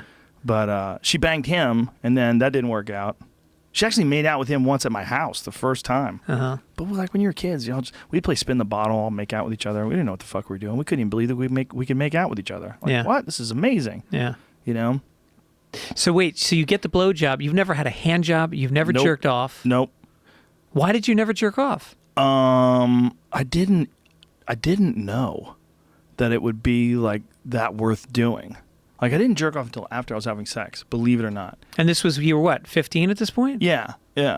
Wow. Yeah, maybe 15 or 16 maybe 16 because I had sex. I'm pretty sure I had sex. I think it was like right when I was 16 and she was 15. That's when we actually had sex. So she might have blown me before I was 16. But anyway, my ears rang like I couldn't believe it. I was like, what the fuck? Like, I came so hard. It was this reward system that like the universe and biology had set up this crazy reward system to try to get you to breed. It's really interesting because when you're at your least responsible, you're least developed, your brain is mush. Yeah. My brain was useless. When I was 15 years old, I had a monkey's brain. And it was this just ridiculous, silly brain. No way did I have any like sense of responsibility or how to take care of a kid. Like impossible. Yeah. I didn't even have my own shit even remotely together. And my body wanted me to have a baby. Mm-hmm. Like it wanted to trick me. I was horny all the time, like ruthlessly horny. You know, and after that girl gave me a blowjob, then we wound up being boyfriend and girlfriend and having sex all the time. We just fucked constantly. Condoms? No. Maybe twice. That's crazy. Yeah, definitely not smart. Because back then, you're not dribbling out a load. You are fucking projecting that thing. Rockets. Deep into the cervix and the urethra. Well, I was trying to pull out, so I guess somehow or another I pulled it off. Wow, you got lucky. Or she had a couple abortions she didn't tell you about. It's possible. I knew a lot of girls that had abortions, so not even with me, which is like girls in town. One girl had 3 of them. And we were like, Jesus, honey, get on the fucking pill. Yeah. Get on the pill. All right. But my girlfriend in high school got on the pill. And then it was just rockets right in there. It's ridiculous. Because when you're a young kid, like the pill is a strange thing, right? You're circumventing biology. You're saying, yeah, look, it's not good for Mother teenagers. Nature, I know what your fucking plan was. I know what you're trying to do. But guess what? No one's ready for this when you're 16. Mm-hmm. Okay? So we're going to give someone the pill. But for girls, it's a terrible deal. They got to take these fucking wacky hormones. Mm-hmm. You got to take estrogen when you're 16. Like, what does that do to them? Yeah. You know what they say it does? One of the big things? It fucks up a woman's ability to differentiate whether or not she's compatible with a guy. Oh, really? Yeah, they've done these things where they take women and they'll have them smell a guy's clothes that a guy wore. And they can decide, and they can just like pick from the smell whether or not they would be compatible with that guy. And it turns out they're really good at picking whether or not they're genetically compatible with that guy. Wow. But that gets totally monkey wrenched into the gears as soon as they get on the pill. When they get on the pill, their sense of smell doesn't work anymore. Like that sort of weird primate instinct. The animal instinct of being able to smell whether or not the guy's compatible with you doesn't work anymore. Dude, I nose raped this girl at the gym yesterday. I was on the treadmill and she was next to me and she had long black hair and she tousled it up and put it into a bun and whatever conditioner she had was floating over. Then she started running. She was this Persian girl and the armpits were fucking emitting. I was running with my head at a 45-degree angle, inhaling through my nose, exhaling through my mouth. Just nose raping her. Did you have a plan if she said, "Why are you leaning towards me?" You tell her about the roller coaster. You can tell her about, listen, I got to tell you, I'll tell you a story. It's a crazy long story. Do you have time? I'll buy you a cup of coffee. Just stand a little closer. It's a just place called Busch Gardens in Tampa. And I fucked my neck up on a roller coaster. It's the craziest roller coaster. She forgets her sweatshirt. I'm down in the men's room just fucking... I mean, she was hot. Like she was running. I usually run I run at 6.2 miles an hour, which is pretty slow, but it keeps my heart rate at 135, which I need to do for like 40 minutes straight. She was running at fucking 8.5 miles an hour, which is pretty goddamn fast because she was small. Whoa. And nice tan little Persian legs, but the smell of fucking unibrow. She was a little gland. She was a gland. A gland. Yeah, it was coming out. It was coming out from the undercarriage everywhere. Jesus. And I'm just running, and I'm trying to. It was like a powdery, flowery thing mixed with pit stink. Those are the type of girls, like really sexy Persian girls, or I guess you would say Iranian, if you weren't being politically correct. Isn't that hilarious? They call themselves Persian. Yeah. There's been a Persia since like 1930. Right. Let's all just call ourselves Africans. Yeah. Because we all Steve originally Sweeney used came to go from like, Africa. "Oh, you're Persian? Oh, allow me to introduce my friend. He's from the Ottoman Empire, and I'm a Hittite."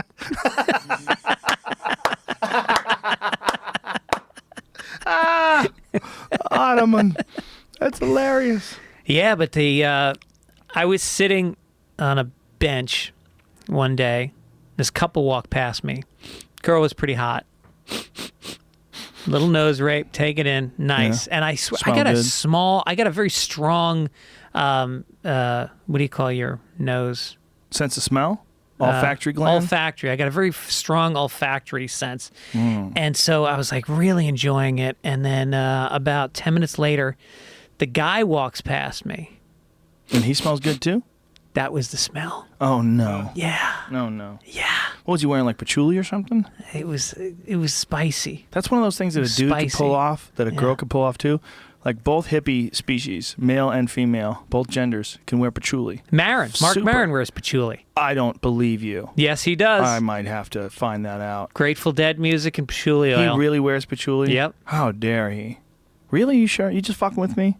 I'll email him right now. No, I'm almost 100% sure. Not all the time. That's disturbing. But he has in the past worn patchouli oil. Do you think some girl fucked him at one point in his life because he was wearing patchouli and he's like, look, just roll the dice.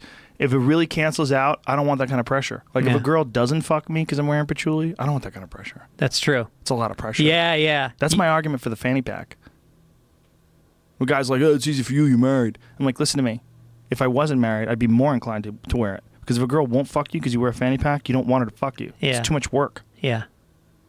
I love seeing single guys who have that attitude. That is the attitude. You gotta have that attitude. Otherwise you get distracted. And that's what I learned from beating off. It's one of the things I learned from beating off. When I first started beating off, which I told you after I had sex, I realized like, oh, this is what's going on. Like I'm a little addict. Yeah. Like I came and I was like, I don't really need to go out with her. Like this is not necessary. Like before I was like, I gotta see her. When am I gonna see her? When am I gonna see her? But I would beat off and it would give me a few hours of relief. Yeah. Where I could think clearly. Right. Like I used to have a bit way back in the day about jerk off first, then think about it. That should be like an ethic that men approach their entire life with. Because it's some fucking terrible mistakes you make when you're under the influence of your own dick. Yeah. Because your own dick will talk you into all sorts of stupid situations. But if you jerk off first, you know, you're not going to go into a barn at 4 o'clock in the morning with some crazy girls doing coke. Like, I got to go. Like, yeah. If you jerked off and she's like, come on, you're fucking scared. Like, yeah, I'm scared. Yeah. I am scared. Got to go. See ya. Yeah. But if you're horny, you're like, all right, let's do this. That's right. You want me to suck your dick? Yeah, you want me to suck your dick? You got to do some coke with me. Yeah. And the two of you just doing coke, and next thing, you can't even get it up, you faggot. How come you can't get it up, faggot? We're out here doing fucking coke. I'm supposed to suck your dick. You're not even getting it up. Sorry. And it's 4:30 in the morning. You should never be up at 4:30 still trying to get laid. That's what happens. You start doing the coke, and all of a sudden you went to a bar, that closed, you went to another bar, you're fucking throwing down cash. You haven't even gotten laid yet, and you're still then she wants to go to Denny's, and then you got to go hang out at her house, and she wants to do more coke, and then all of a sudden at 4:30 in the morning, it's not, you don't even give a fuck anymore. It's like, it's got to happen in the first 2 hours. And you know, it was a horrible one for me in the summer when this would happen, and I had jobs. So it'd be like 4:30 in the morning, and I'd be still trying to get laid, and then I had to be up at 7 to go to my construction job. So you'd be carrying wood all day, exhausted. And you didn't shower, so you got that oily fucking stank in your undercarriage. Your ball sack is sticking to your thigh. I'd come home and fall asleep before I even got my clothes off. I just hit the fucking bed sideways, out cold. Yeah. Wake up in the morning and do it all over again. Oh, yeah. I used to park cars at a country club, and we would go out we would get paid in cash, tips. We'd make a good $150 in cash. I was 16, 17 years old. We'd go out to the bars, do shots all night, get laid. We'd go skinny dipping. There was a pool that we'd break into, and it was a bunch of teenagers that would all skinny dip. On any given night in the summer, if it was hot out, you go to that pool, there was naked teenagers swimming, and you could get laid pretty easily. And then we would go, and then we'd have to be there at 6 o'clock in the morning to park cars because the golfers came in. And we'd get there, and we had this little wooden shack, and we'd run up and down the stairs parking these cars because it was down a hill. So you'd have to drive it down the hill, run up, drive it down the hill for hours. And then finally, they'd all be out on the golf course, kick back in that shack, and just fucking lay on the wooden floor and sleep for a couple hours. Working while you're tired when you're a kid is so important. Yeah. It's so important to realize how to power through things. Because you don't power through shit when you're a little kid. they make you take naps. It's quite the opposite of powering through. Yeah. Like, are you tired? Like, Greg, just take a nap. You need to take a nap. I don't want to take a nap. Go take a nap. You had to take a nap at school. Remember that? You used to have nap time at school. Yeah. Then you'd take a nap when you got home. And then all of a sudden, no more naps. All of a sudden, you have to work. Like, and it happens over the course of like a couple of years. Yeah. Now you got to get up at 6. Those summer jobs. Those were the big eye-opener for me. That's when I knew. That's when I fucking really knew I could never work construction. That's when I really knew. Like, summer jobs when I was in high school and right out of high school. It's like, fuck this. Yeah. Because I had No, jobs. it's true. You should make your kid bust his ass in high school so he can realize he needs an education or he needs to pick something to do young. You got to pick something to do different. Because I had other jobs that weren't as hard. Like, I worked at Newport Creamery. I was a dishwasher, and then I was a cook. It wasn't that hard. I mean, it sucked. It wasn't fun. But you cook burgers, make ice cream, like sundaes and shit, milkshakes. And before that, I was the guy who washed the dishes. I moved up. Nice. Moved on up, bro. I didn't want to take the waitress job, though. Too much responsibility to be a waiter or a waitress. Waitress. Lipstick. Yeah. Gotta put on perfume. I didn't look good in those tights. But that was like my only job that I'd had until I started doing construction jobs. Yeah. My dad's an architect. My stepdad got me gigs. He's an architect. And he got me gigs in the summer, like real jobs. And I was like, holy shit. Like, when you're a laborer, you're a 16-year-old laborer on a construction site, fuck your life. Yeah. Fuck my life. Every day, fuck your life. And plus, I didn't know how to hydrate back then. I never drank any water. I drank like a Coke in the morning, and then all day, no drinking water, no awareness whatsoever. Probably didn't wear any sunblock. No, I was bronze, like copper. Yeah. And I would just fucking carry shit all day and be so tired. But I remember thinking, okay, there's got to be a fucking plan. We got to make a plan to avoid this. You can't be doing this. Because I knew guys that would do this. My friend Leroy got me a job once. This was a really important turning point. Him and his friend Hank, they would renovate buildings in Dorchester. It's a real shit neighborhood, real bad. And these buildings were like basically like completely wrecked, and they would redo them. And this one guy, he was like semi-homeless. He lived in this place while they were redoing it, and he had a Mountain Dew jug, like a 2-liter thing of Mountain Dew that he filled with malt liquor, and he would just drink this Mountain Dew jug of malt liquor all day. He'd be just blasted all day on the construction site. And we're walking around, there's like exposed beams. There's to the left and the right, there's fiberglass, that's over lattice. Yeah. So you could step through and you just drop right through the floor below. Yeah. And this fucking guy walked like a ballerina, drunk as fuck. His name is Jeff. I'll never forget Jeff. Walked around this construction site and just barely not stepping on nails, just barely, and drunk. Yeah. Hammered. And everybody knew it. Shakes. His hands would shake.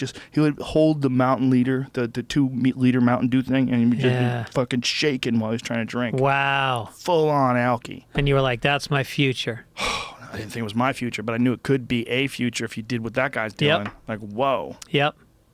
Yeah, you realize that, I had a job. I was actually in college, but one summer I went out to the Hamptons. Me and my brother and this other guy from Northern Ireland, Sean. He was fucking drunk. And we shared a studio apartment, flea-ridden. First 2 guys in got the fold-out couch. Third guy was on the floor. So you'd try to fucking get home before the other guys. With fleas. Oh, my Covered God. in fleas all summer. Did you guys have a dog? Did someone have a dog? No, somebody must have had a dog before. The place was infested. Oh, no. And I would go down. My job was I would ride my bike, and I remember it was 6 miles. I would ride my bike to the beach, and I had to get there at like 7 o'clock in the morning.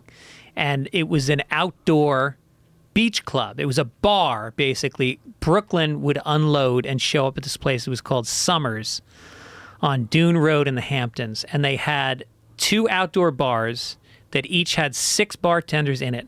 Power pouring like fucking Tom Cruise in Cocktail. Chicks in bikinis, bartending. And then inside 2 more bars with 6 more bartenders. Speakers the size of a fucking Volkswagen. So I'd get there at 7 a.m. My job was get the fucking dolly and get 10 speakers outside that were all the size of Volkswagens. Plug them in. First thing was do that, and then I put on 2001 Space Odyssey at 9 to clear off all the drunks that were sleeping on the sand from the night before because you had to pay to get in. So they wanted to clear the fucking beach. All these people get up, scream with their hands on, dun, dun, dun, dun, dun. You're like, shut the fuck up. Dun, dun, dun, dun. And then me and the other guy would carry up racks, booze racks with like fucking 15 bottles in them. Carry them up, stock each bar for 6 bartenders. Start bringing up fucking garbage cans full of ice, filling up the troughs with ice, bringing up cases of beer, stuffing the beers into the ice. I mean, and then all of a sudden people started trickling in around 9:30, 10. Crank the fucking bad disco music, power pouring in the bikinis, Guidos showing up, chicks that I would have to clean out the bathroom, the women's bathroom, at least 3 times a day. It'd be clogged up with tampons. These nasty fucking Guido chicks from Brooklyn would stick their bloody tampons in. And then the men would throw fucking broken bottles into the urinals. I'd have to clean those out all day long, up and down. And the ice was down a flight of stairs with this broken down shitty ice machine. And all day long, I weighed 125 pounds, up and down the stairs with buckets of ice on my shoulder, cases of Coors Light, and just fried. And it was all outside, so I was getting fried from the sun. And I'm thinking, this is great. I'm going to get laid. I didn't get a fucking conversation with one of those chicks all summer long. All I did was drink Miller Lights, and then a few times a day I'd run down to the beach, dive in the ocean and fucking cool off, come back. But I made bank. These bartenders, they knew I was taking care of them, and they were making $1,000 a day. Really? Yeah, they were making crazy money. Wow. And they would all tip me out. It's fucking, 15 bartenders, all tipping me. It was 3 of us, me and 2 other guys. Wow. And then I'd get on my bike at around 6 o'clock, and I'd pedal back to our little flea-infested studio apartment, and then take a shower, and then we'd go to this place, Tequila Murphy's up the street, and we'd dance. We'd fucking dance to like, Rob Bass and DJ Easy Rock. That's right. The Art of Noise. And I would break dance, and we'd stay there till fucking 2 a.m, and I'd come home, get some more flea bites, get up and do it all over again every day. I had fleas in my carpet when I was in high school because that same dog got hit by a car. And we didn't have fleas anymore after she died. I put carpet shit down and vacuumed it. But one time I brought this chick home when I was still living with my parents. And she's one of the first chicks that I ever brought home. But, like, I think I was 18 at the time. I was still living at home. And she was 18 too. And she knew how to fuck.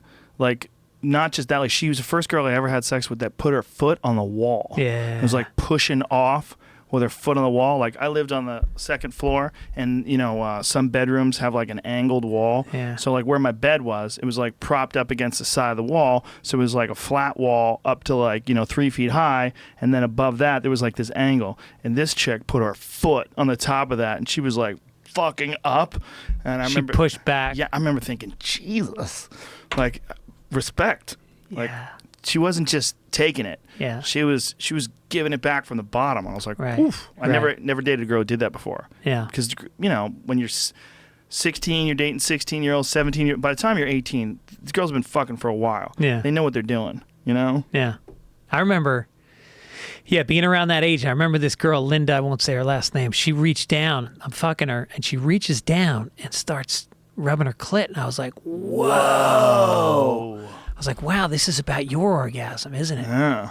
That's a girl who's ready to party. Because there's a certain age where it goes from becoming about your orgasm to being about hers. Mm-hmm. And that's a big primordial change. There's also like this thing where a girl's doing that in front of you. There's something really hot about it.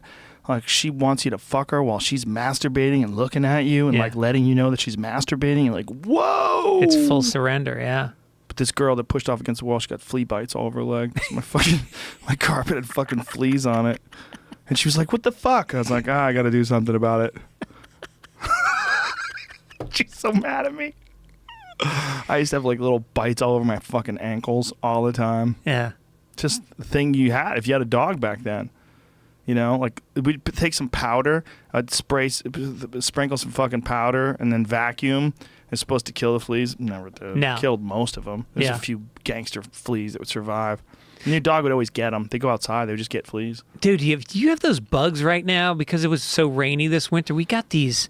They look like giant mosquitoes, but they're Yeah. like 5 times as big as mosquitoes. You They got call them those? mosquito eaters. Yeah, they're all over the place. Mosquito eaters, right. Yeah. They Dude. don't seem to sting you, though. They don't seem to sting, but you open your front door, man, they come right in. Yeah, they're Every big. night I got to kill a couple of them in the house. Yeah. Do they really eat mosquitoes? I don't know how you would get, they're so slow. Right. I don't know how they would get to a mosquito. Maybe the mosquito would be stupid. Be like, Dad, like, yeah, come on, Right. come here. I'll give you a hug.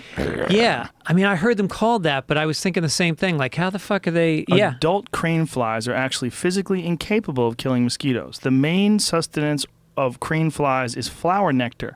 The nickname mosquito eaters probably comes from the fact that some larval crane fleas feed on mosquito larvae, but it also is only occasionally. And those things, I mean, it's the size of your hand. They're big. Yeah. Yeah. It's a weird bug. Yeah, there's a lot of, and mosquitoes too. There's a ton of mosquitoes right now. We got a wet winter. It's fascinating. You know what's funny, though? People are so glass half empty. I've been hearing so many people go, wow, there's going to be a real problem this summer when fire season starts. We've got all this fun. Like, bitch, can't you just enjoy the green hills? Yeah. The hills are green. Yeah. Everything looks beautiful. Yeah. I hope this place becomes Seattle and people move. I hope it rains constantly. Yeah. And they move LA to like the desert. Move it Right. to like where Area 51 is. This is where we're going to film from now on, guys. Yeah. Just start filming out there because it never rains. Yeah. I just read this book about the making of the Panama Canal, and they talk about, when the French first tried to do it. They went in the late 19th century, and they, you got to think technology in the late 19th century. They didn't have fucking electricity. They didn't have shit. Right. They had giant machines, and they were trying to bulldoze a canal through the most dense tropical jungle that you could get through, and they lost something like 20% of the people that went down there died of malaria and yellow fever, which are both mosquito-borne diseases. So they go down there and they fight it out for like 10 years. They keep sending people down. They keep dying. Keep sending people down. Keep dying. And even if you don't die, you're working 14-hour days in jungle heat with a little spade. And then all of a sudden, they'd get a monster rain, and everything you'd excavated, there'd be a mudslide. It would fill it right up again. They'd start all over. There were snakes. There was fucking mountain lions. And they just finally gave up. Finally, France just went, fuck this. They had bled hundreds of millions of dollars. And so then the U.S. stepped in, and they go, we can do it. So we came in. And some guy had realized that mosquitoes were the problem. Like, nobody knew that malaria and yellow fever were mosquito-borne. For whatever reason, they just thought it was fucking popping out of the dirt. They thought it was like fumes coming out of the dirt. And this guy's like, no, it's fucking mosquitoes. So he came in with a team of like 10 people, and they just started educating people about how to get rid of mosquitoes, which is basically get rid of standing water. And so instead of having mud roads, they poured concrete, and instead of having open barrels that people would collect rainwater in, they would put sheets over them, and fucking gone. That's it? Like, that's all they had to do to stop the mosquitoes? All they had to do didn't was poison anything? no deaths from malaria and yellow fever after the first couple years they started construction. That's incredible. Yeah. So they just figured out a way to stop the mosquitoes from breeding without poison? Without poison. That's incredible. Yeah. I would have thought they would just Agent Orange the fuck out of that Nope. place. Just standing water. Wow. Do you know malaria has killed half the people that have ever died ever? No shit. Wow. Wow. Half the Damn. people that have ever died ever in the history of the human race have died from malaria. And still unabated. No fucking cure. My friend Justin's got it 3 times. Really? Where does he live? Well, he goes to the Congo. He makes wells for the pygmies. Wow. Yeah. Justin Wren. He's But if you catch it and you take the pill right away, you're fine. if you get the proper medication, you will be okay. But there's a bunch of different strains of malaria, and some of them last a long time. And he's had one strain where he got it, he recovered from it, and then he got sick. And because he got sick, the malaria came back. So he got an unrelated illness without being around the mosquitoes, and his malaria came back, and he had to figure it out.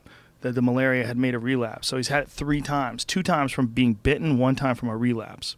So is malaria something that just stays with you for I life? think with some cases, and not necessarily for life, but it can recur over the course of a certain amount of years, and then your body eventually gets over it. But he was saying that 1 case of malaria, you can have it for as much as 30 years.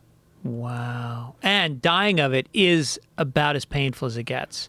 Well, Your brain starts to fucking fry. You just go crazy. Your entire body feels like it's made of acid. It's brutal. Oh, fuck. Yeah. Man. Fuck. And you think about how, third world, how, we're trying to do good in the world. Malaria is just number 1, 2, and 3 that we should be focusing on. Yeah, there was some work that they were doing. God, I want to say somewhere around California, someone was doing it, where they were trying to figure out a way to engineer a mosquito that does not get malaria. And they were going to release that mosquito. Oh, yeah, into the I heard about population. this. Right. Yeah. Is that what it was? Well, I think it happened with the Zika virus. Here it goes. Did malaria really kill half the people that ever lived? Get the facts. Did it? It's a myth. Oh, it is a myth. It's definitely probably one of the biggest throughout human history, but to actually know the actual fact if it has killed that many people, it's probably not, because it would have had to have killed an average of 5.5 million per year.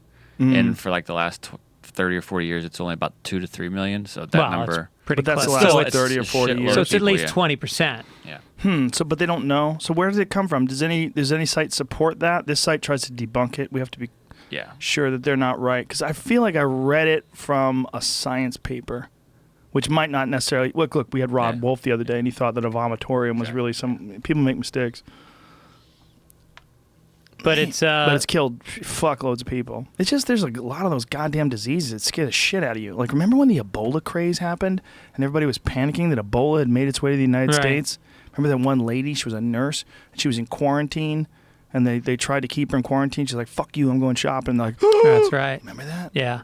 She's like, "Bitch, you're quarantined." She's like, "I don't have it." Well, the Zika thing is not under wraps. They've got it here. It's down in Florida, and I think that I know they were trying to genetically modify mosquitoes for Zika. Yeah.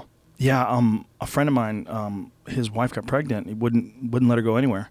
It's like they were supposed to go to Hawaii or maybe Mexico or something like that. Right. They were like, "Fuck that. Yeah, we're not taking any chances. We're gonna stay right here while this kid's born." Fuck yeah. Because it's incurable, and your kid develops a tiny head. Yeah. It's a really creepy fucking And they don't disease. even know what else happens because they're, the kids that are born from it are only a few years old at this What point. a fucking crazy disease, man. It's so cruel, so horrible. There's a guy named Pito Hortez that I interviewed once, and he was talking to me about, it was for my sci-fi show that I did years back, and he was talking to me about jungle diseases, like people that have, any sort of infestations of parasites and things like that in the jungle. And he said it is 100% of the people that live there. They have them. 100% of the people that live there have something. Yeah. 100%. I went 100%. He goes, Does that mean they're 100%. living with it or they're suffering from it? They're living with it. I mean, they might be suffering from it. But one of them was this cat parasite, toxoplasma. Have you ever heard of that? Oh, yeah. Pregnant women are... Yeah, it's super dangerous for women to handle cat shit because of it. You shouldn't touch a litter box. Or eat any vegetables in France because they don't... My wife went to France when she was pregnant, and they said that she couldn't eat cheese because they don't pasteurize it out correctly in France. Well, it makes sense. They like that raw, stinky fucking cheese down there. They love that stuff. They love it. But it's a weird one because it makes the rat, when a rat eats it, or a rat gets it in its body, a rat becomes sexually attracted to the smell of cat urine to the point where their dick gets hard and their balls swell up, and they go find the cat, and the cat kills them, and then the cat relays it to people. And one of the things it does with people is it makes them reckless. So there's a guy named Dr. Robert Sapolsky out of Stanford who's done extensive research on toxoplasma. He's a fucking fascinating guy. He's got some awesome speeches where he talks about it online. But one of the things they found when he was working in the ER is a direct correlation between toxoplasma and motorcycle accidents. Like a lot of these people that people that would come in and they would have motorcycle accidents. They would test them and they would find out they tested positive for toxo. 50 million people in America tested positive for toxoplasma. Really? Yep. And it affects the way you think. It affects your judgment. It makes you more impulsive. makes you more aggressive, and it might even affect women. It might make women more promiscuous, or at least make them more sexually submissive. They don't know. I mean, this is just complete total speculation, but they think it might be one of the reasons why some South American countries are very macho, and the women are like very sexy. So why do women with cats always live alone? I don't think it's the same. Those cats never leave the house. So if you don't have a cat, you can't catch this. No, you can catch it. You can catch it from the meat of a cow that eats the cat shit in its grass. Like there's a bunch of different ways. A lot of people currently there's probably 50 million people in the country that have this. Currently in America, there's 50 million people plus that are infected with this cat parasite called toxoplasma. Should you get tested for it? No, I probably have it for sure. I'm scared. I don't want to get tested. Because you have cats, right? Yeah. Yeah, I'm definitely. Joey Diaz has 150,000 fucking cats. Yeah, he's for sure got it. All those crazy cat ladies, I guarantee you they have it. Yeah, yeah. It's a really common thing. I think in France at one point there was something like 30% of the population had toxo. Yeah, yeah, yeah. It's real. Well, when you have feral cats, is that a bacteria then? It's a parasite. It's some sort of a parasite that actually gets its way into your brain. Because that's the crazy thing is I forget what percentage of your body weight is bacteria, but it's nuts, staggering, nuts, off the chart. 15% of your body weight is bacteria. Yeah, we're all ecosystems. Can you look that up? See how full of shit I am? First of all, find out how many people in America have toxoplasma before we find that out. Approximately 30 million. 30 million. Wow. It says it's the number. Hold on, let me pull it up. See if write 50 million. See if how do I remember that wrong? Right, 50 million people in America have toxoplasma. 20 of them died. Oh my God. I don't think it kills you. On motorcycles. Unless you wreck motorcycles. Right. But Sapolsky was studying its effects on people and trying to figure out, like, they don't really know what it does to people. There's just this correlation between motorcycle accidents. Right. That's another thing that says that up to 60 million people could have it. So okay. Up to 60 million people. Just in America. Mm-hmm. Just in America. In other countries, like in some South American countries, it's very high. And, it might have been just something that people have been living with forever. There's some sort of a weird connection that we have to these organisms. And in this one, it rewires the sexual reward system of rodents. It changes their reward system. It makes their dick hard for cat piss so that they go near the cat so they get killed so they can transmit it to people because cats hang around with people. Wow. I mean, assuming that that's the chain of events. Yeah. Fucking A, man. Jesus. Look at that. 1 to 3% of the body's mass in a 200-pound adult is 2 to 6 pounds of bacteria, but also play a vital role in human health. Wow. Human body contains trillions of microorganisms, outnumbering human cells by 10 to 1. Damn. What?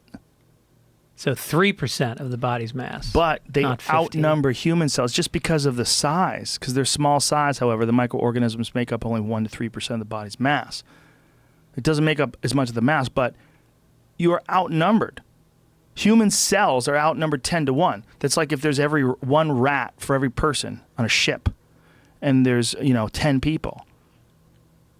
Think of that. I mean, that's a fucking infested rat-filled ship. Well, some of the bacteria is good. Some of it is.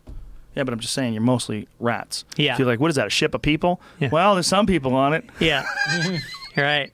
It's mostly rats. I mean, it's mostly rats. It's a fucking rat ship. Yeah. That's what we are. I mean, if you had 100 people and 1,000 rats on a ship, would you say that's a ship full of people or a ship full of rats?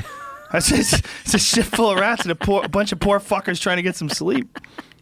Yeah, we're just bags of bacteria. We're bags of bacteria. And we don't understand a lot of it.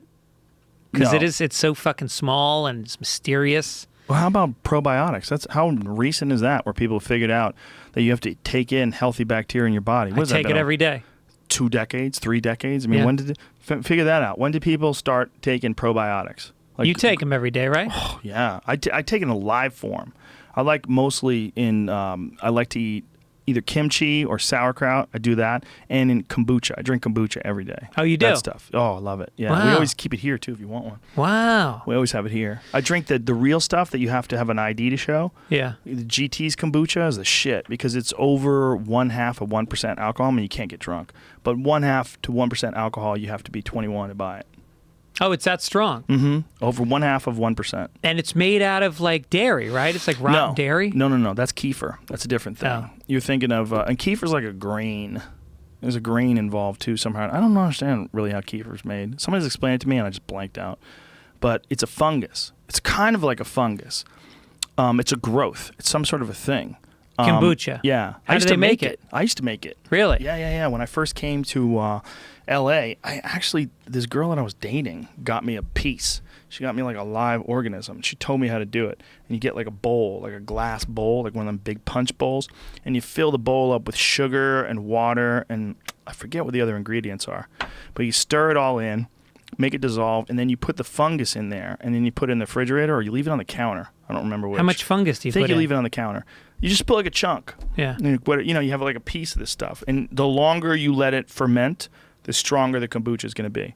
And then I would take it and I would pour it into like this big like bucket and then drink it. And I was like, it's too much of a pain in the ass because you couldn't buy it anywhere back then. Yeah. Like the only way you can get it in 1994, unless you knew some like super hippie health food store that sold it, most of the time you got it from other people. And I was like, does this even work? Like, what am I even doing? Yeah. Is this even good for you? But I was like, oh, she might be right. Wow. Yeah.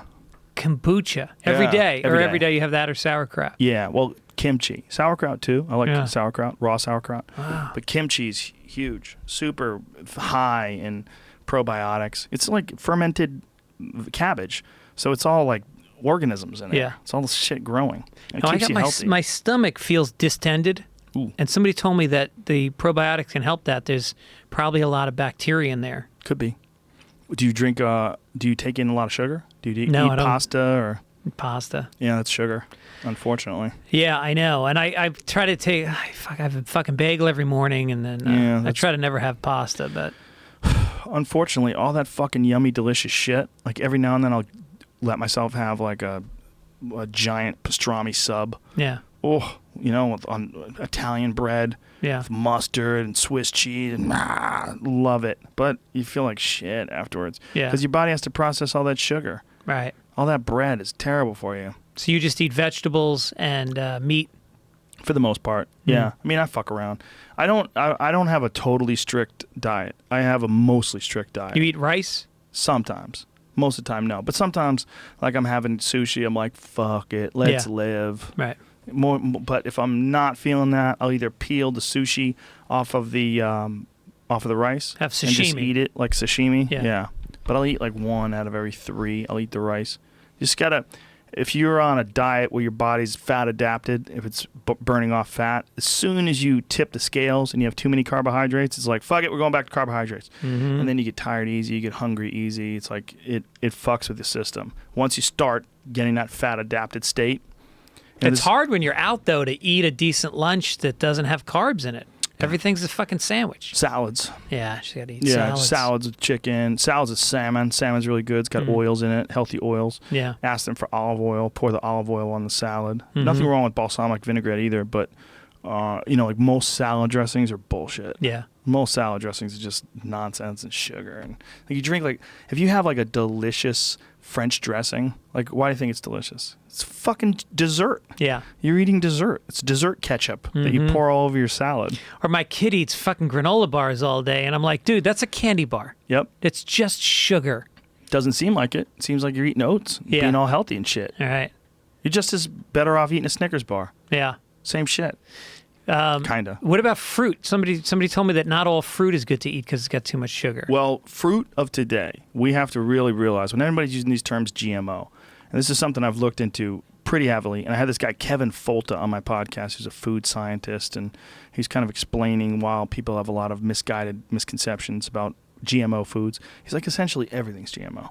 Like everything has been in some way or another modified that you're eating, whether it's tomatoes that have been modified to stay on the shelf longer, whether it's oranges that are modified to be far more juicy and delicious than they've ever been in the past. Apples, we were talking about apples. It was like somebody else was just talking about this recently. Yeah. Like, who was that? I don't remember, but I looked it up. There are thousands of different apples. I didn't pull it up in that podcast, but there's only like 5 now.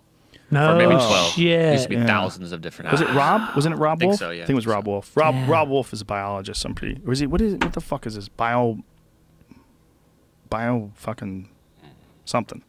Some scientist character. Really smart guy. But he was explaining that they all used to be like crab apples. They all used to be like kind of sour and you could eat them. You remember crab apples when you were a kid? Sure. We'd throw them at each other, Yeah. right? Throw them at cars. Mm-hmm. They were little tiny They were things. green and they were sour as shit. You could eat them. You'd eat them if you were really hungry, but most of the time you wouldn't eat them. Yeah. That's apparently what apples used to be. Those were wild apples. And Yeah. then people went, if I just take this and do that. And I don't know how they do it, but they figured out how to splice things and change things and selectively breed certain plants. And they came up with different strains. That's why corn looks the way it looks. Mm-hmm. The old school corn was like the size of a hobo's dick. And it was all knotty and fucked up looking. It was like 4 inches long. So it was a little tiny thing. And Right. then Did it taste the same? No. I mean, way. is a hobo's dick? No, hobos' dicks are weird, man. They're so variable. You never know what you get. And it could be a recent hobo. It could be Right. like that guy who punched you, just old school, snot-blowing veteran. His dick tastes like battery acid. Those Right. are, Yeah. It's a dick that's been through the Pacific Southwest. if a guy's just doing meth Northwest. all day and he comes in your mouth, what do you think that tastes like? Oh, Because if they God. say that like a guy drinks orange juice, his cum tastes better, Yeah. right? Have you heard that? Yeah. Whenever I heard that, I was like, how many dicks do you have to suck before you figure that out? You get away from me. Do you hold your... What are you, a fucking scientist? He's sucking dick with a lab coat on, taking notes. Asparagus, not recommended. swishing it around in your mouth like you're a wine connoisseur? That's something you always hear. Bold. Right? If a guy eats pineapples, his cum tastes better. Right. But conversely, if you're just doing nothing but smoking meth, your loads have to taste like hot death. Yeah. And it does, and it's fucking lumpy. Like pesticide. Yeah. Your loads taste like Roundup. It's not good when you have to chew it. It's not much either. It's like a fucking Hershey's Kicks.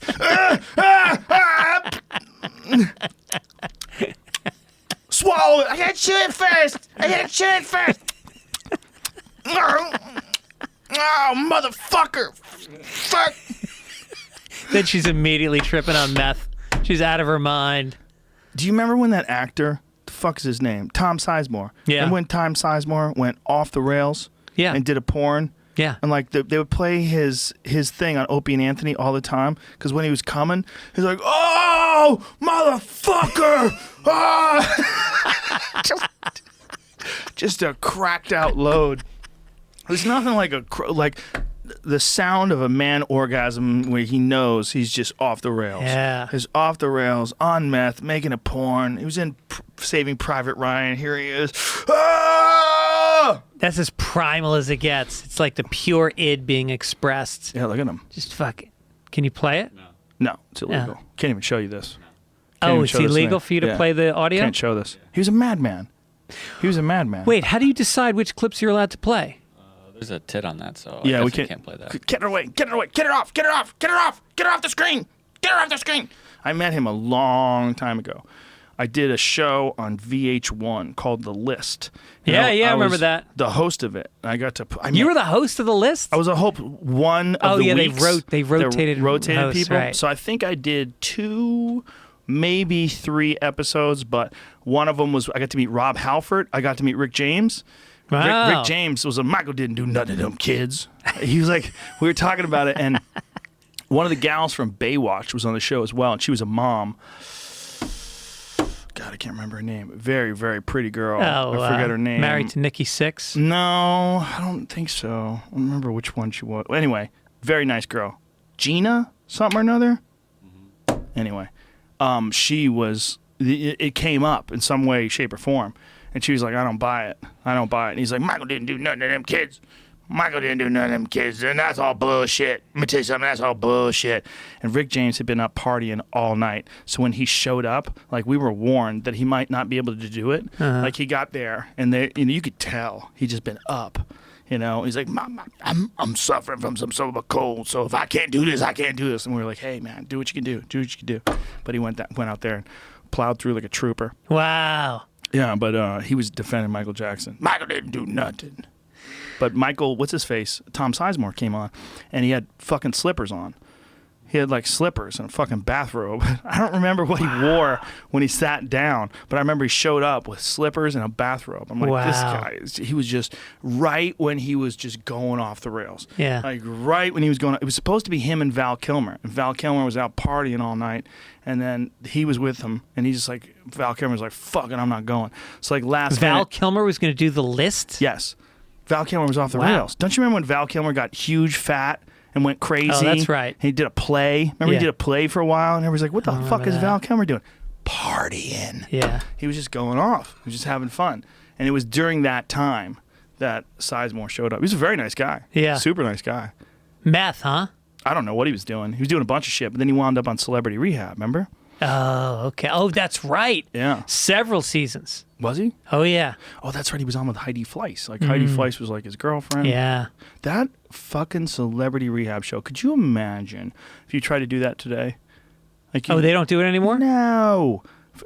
You're exploiting people. It's the worst time you could ever have someone in front of cameras when they're Yeah. their most vulnerable. Yeah.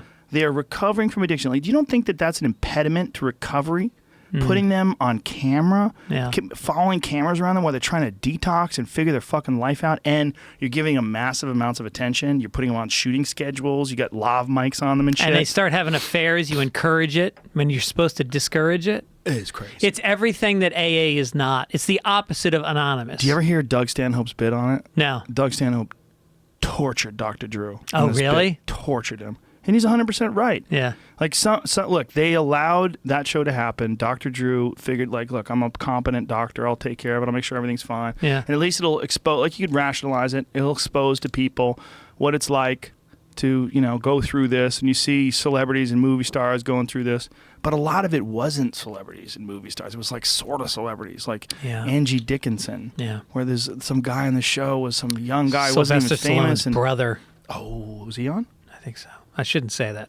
Julia Roberts' I brother, don't know Eric if that's Roberts, true. was on. Was he? And he was on for pot. It was hilarious. Oh, God, really? Everybody else is all fucked up. This dude's, he's got a newspaper out. He's drinking coffee. Good morning. They're all shakes. They're all shitting themselves, sweating through the night. He's like going through zero withdrawals. He's literally reading the Times over a cup of coffee with his feet up on the beach. They're in like Malibu somewhere in some serene environment. Right. Well, that's the thing, too, is like when you go to these rehabs, that shit is expensive. And it's like a resort. You're getting like, you're going to do yoga, then you do a meditation, maybe you get a fucking massage. Beautiful. You're drinking all like green blended drinks. And meanwhile, who's paying for it? All the people that didn't have all the fun partying. I think you're paying for it. No. You have to pay for it. Who pays for it? The state only pays for so much, right? No, but I mean, say your brother gets all fucked up. You send him to rehab. You're paying for it. Oh, that's the worst. If you have a brother that's a coke addict, and you have like, say, if you have a family and your wife's like, "You're not fucking paying for it, Greg. Yeah. Greg, he's got to get his shit together. Okay, Right. we need that money for Johnny's college." Yeah. You're like, "Look, he's my brother." Hey. This is the fourth time he's gotten fucked up in 2 years. Oh, and then your wife's like, "Let's just kill him. Let's just kill him. You know your brother's a fucking loser. Let's kill him. Let's take out a Boston University life insurance. Yeah. Not only we get rid of him, we'll make a couple bucks on the back Let's end. whack your brother. Let's take him fishing. Club him over the head, throw him in the ocean." Godfather style. How many people have done that? How many people killed loved ones they thought were losers just for a life insurance policy? Oh, all the time. All the time. Yeah. I mean, if you could see like the numbers of how many people have killed loved ones for money, like, money. Yeah, I mean, that's what that whole dark internet is about. You know, getting a hitman to take out your husband.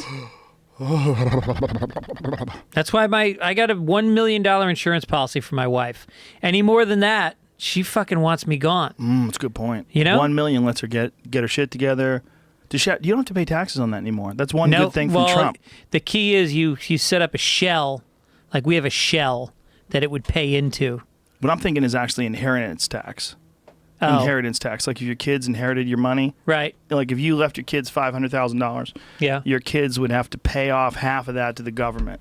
So they really would only get $250, and the government, Uncle Sam, would be like, "Yeah, I like my cut." That's right. I like to take my cut. I like to wet my beak. Meanwhile, Trump's right. He's like, well, this is fucked up because that money's already been taxed. Like, somebody earned that money. It's given to you as a gift when they die. Like, you shouldn't have to pay. It's not earned income. First of all, it's only over $1.8 million for a couple. And my feeling is... $1.8 million? What do you mean? You don't pay any inheritance tax on under really? $1.8 million. Is that true? Yeah, so...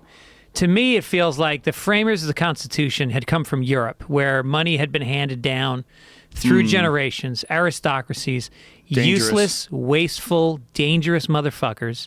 And when they set up the Constitution, they said we need to have an estate tax to try to keep the money from all ending up in the hands of a few families. And so I'm all for it. I think that, if you end up with more than $1.8 million, your kids are set as well. Their educations will be set. That's a down payment on a house, and then let them earn their fucking way.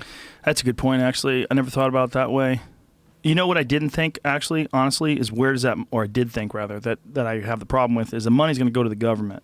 That's the problem, is where does the money go? Yeah. It'd be one thing if you had an inheritance tax and it went towards a worthwhile charity, like a legitimate charity. You should be able to pick your charity. Right. Absolutely. That's the way to do it. Well, instead of giving it to the government and they spend it as they wish, they don't even have to have a fucking receipt. Yeah. They don't have to have an audit of what they do.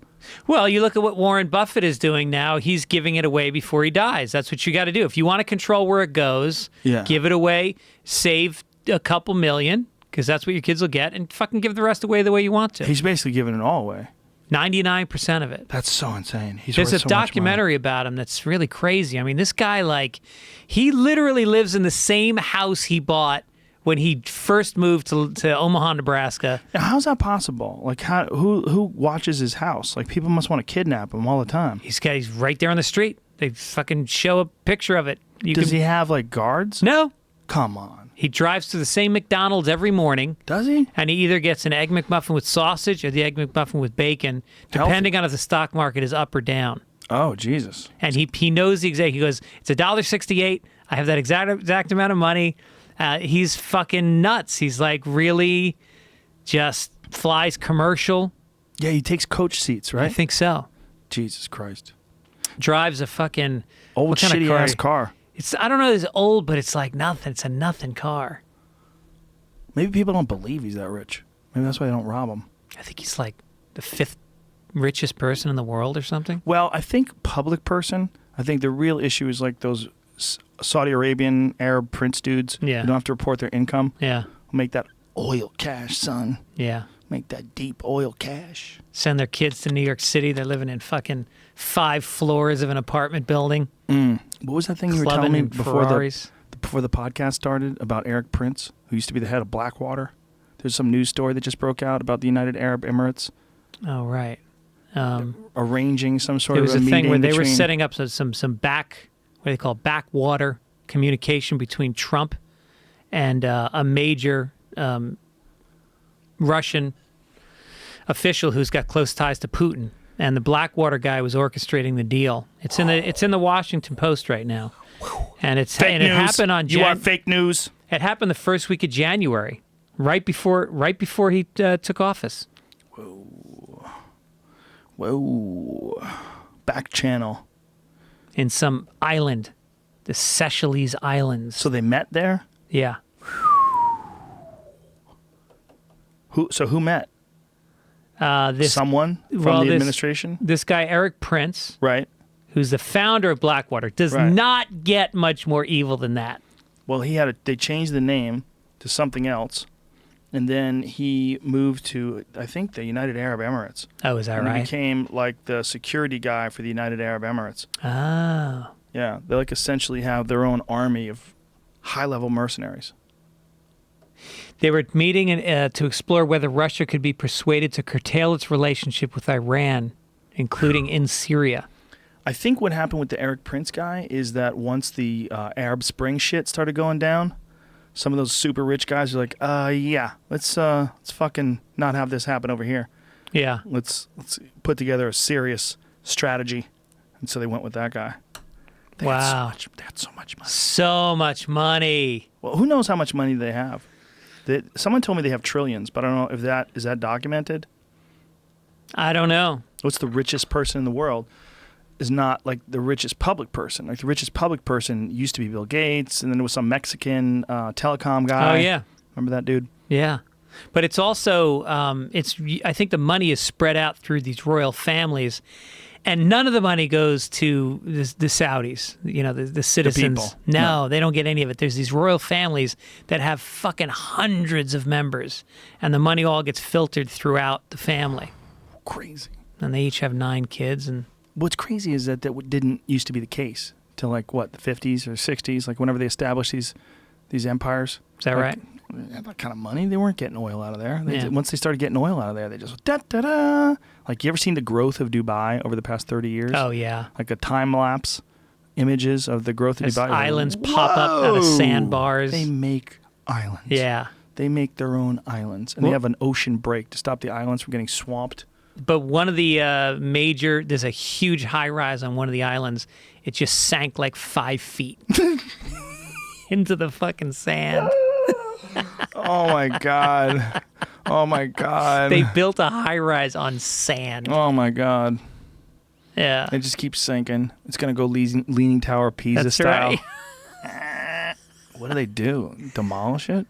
You know, they bring girls from the U.S. over there. Holla from Russia. They say you want it from Russia, but I hear stories about U.S. girls too. Go over there to get that paper. They think they're gonna go get a little. that paper. Gonna date one guy. You're gonna date a whole family.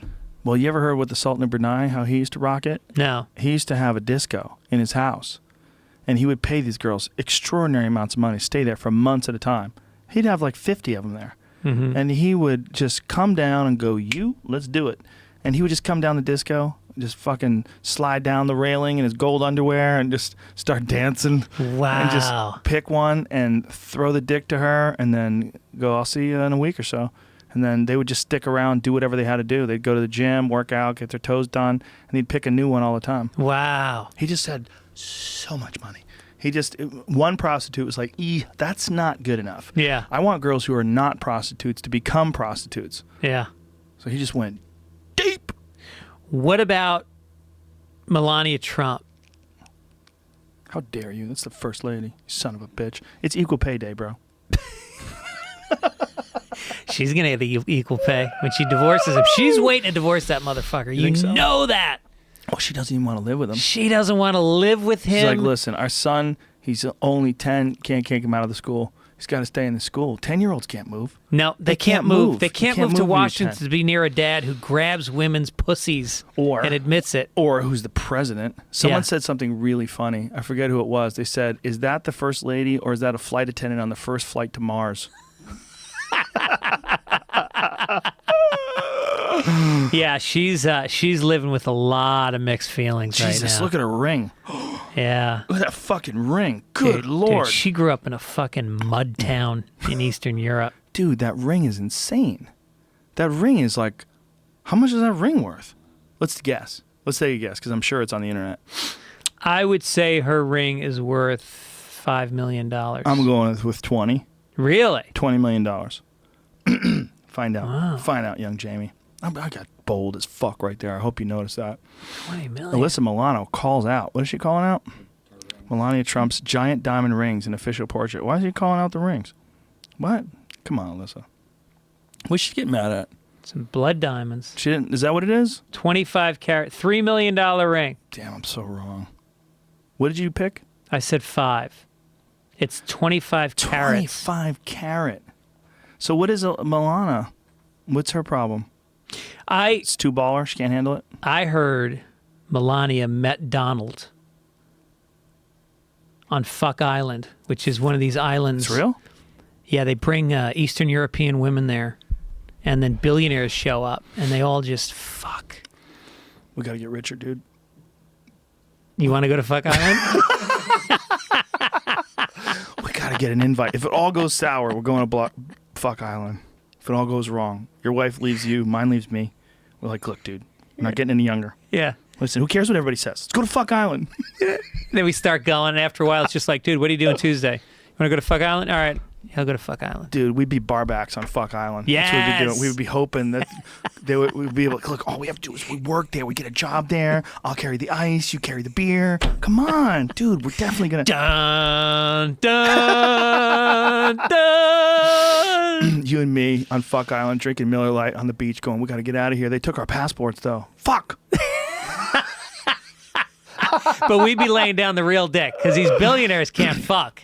Whoa. And these women would be getting horny after a while. Think so? I think these billionaires are on Viagra and meth, and they're just slamming it in. Yeah. They probably have helmets on, like exoskeletons, and make them fuck harder. Right. Like some sort of an artificial spine that connects at the shoulders like a football outfit.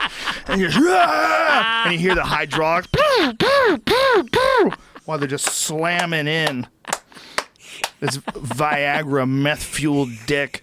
They get a doctor that's right there taking vitals at all times. Like they just have enough Viagra so their veins pump up so fat and thick that they almost black out. It's like a fine line. You got to get them to right to the edge where they're seeing like those. You ever get punched and you see stars? Yeah. They see those stars while they're fucking. They're like Yeah. almost going out. Right. That's what they're doing. And then when they come, they just throw an oxygen mask on them and rub their feet. When they come, they throw the girl right off the yacht. You're spent. She's like a spent cartridge. And they have like Discard. floaties on. The girls wear floaties because they know it's coming. They swim to shore. They collect their check. They get on a plane. They don't say shit.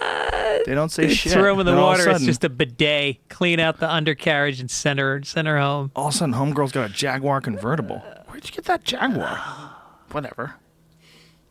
I think it's darker than that. I don't think you leave Fuck Island. You just stay?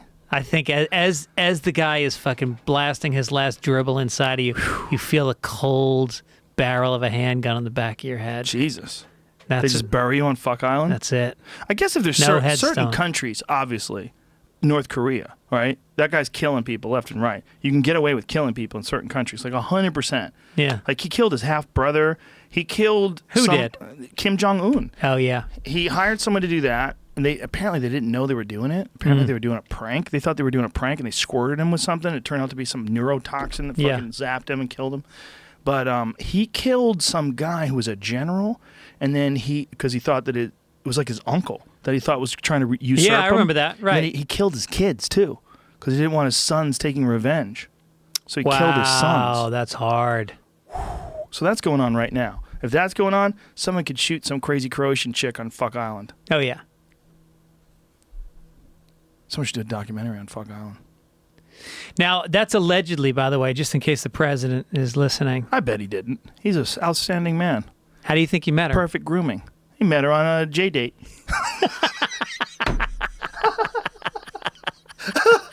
She swiped right. Is it right or left? Which one? Right. She swiped right. He swiped right. Party began. They met up at a Starbucks for a coffee date first. Keep it safe. Oh, see, she's upset of the Kim Jong-un offered no trace of him left behind down to his hair, according to sources in Seoul, South Korea. Whoa. The vice minister of the army was executed with a mortar round for reportedly drinking and carousing during the official mourning period for Kim Jong-il's death. Oh. Holy shit. Well, The that's vice minister disrespectful. of the army, they shot him with a mortar round. This is a different guy. Holy fuck, man. Drinking and carousing during the mourning period. Oh my God. They use an anti-aircraft gun. Following the mortar round method, it seems that Kim stepped up his bloodlust a bit with his use of an anti-aircraft gun. Anti-aircraft guns to annihilate his perceived enemies. He used anti-aircraft What? guns on people. No shit. And on that note, folks, it's been a wonderful podcast. I hope you, wherever you are, I hope you're happy. I hope you're happy you're not in North Korea. And if you're in North Korea, just got to learn how to swim. Hang in there. We'll be there soon. Get to South Korea. You got to swim. Got to make the jump. Greg Fitzsimmons coming up soon. Helium in Philly. Helium with Philly, Denver Comedy Works, and Greg with FitzDogRadio.com. FitzDog Radio is the podcast. Joe Just- Rogan's going to be on soon. Holla. This is probably our best podcast ever. This was good. I fucking howled. Yeah. All right, folks. That's it. We'll be back tomorrow. Who do I have tomorrow? Tomorrow. Oh, Dan Flores. I'm very excited. The author, Dan Flores, Coyote investigator, author of Coyote America and American Serengeti. So that should be great. See you. Bye. Yeah, that was awesome. Dude,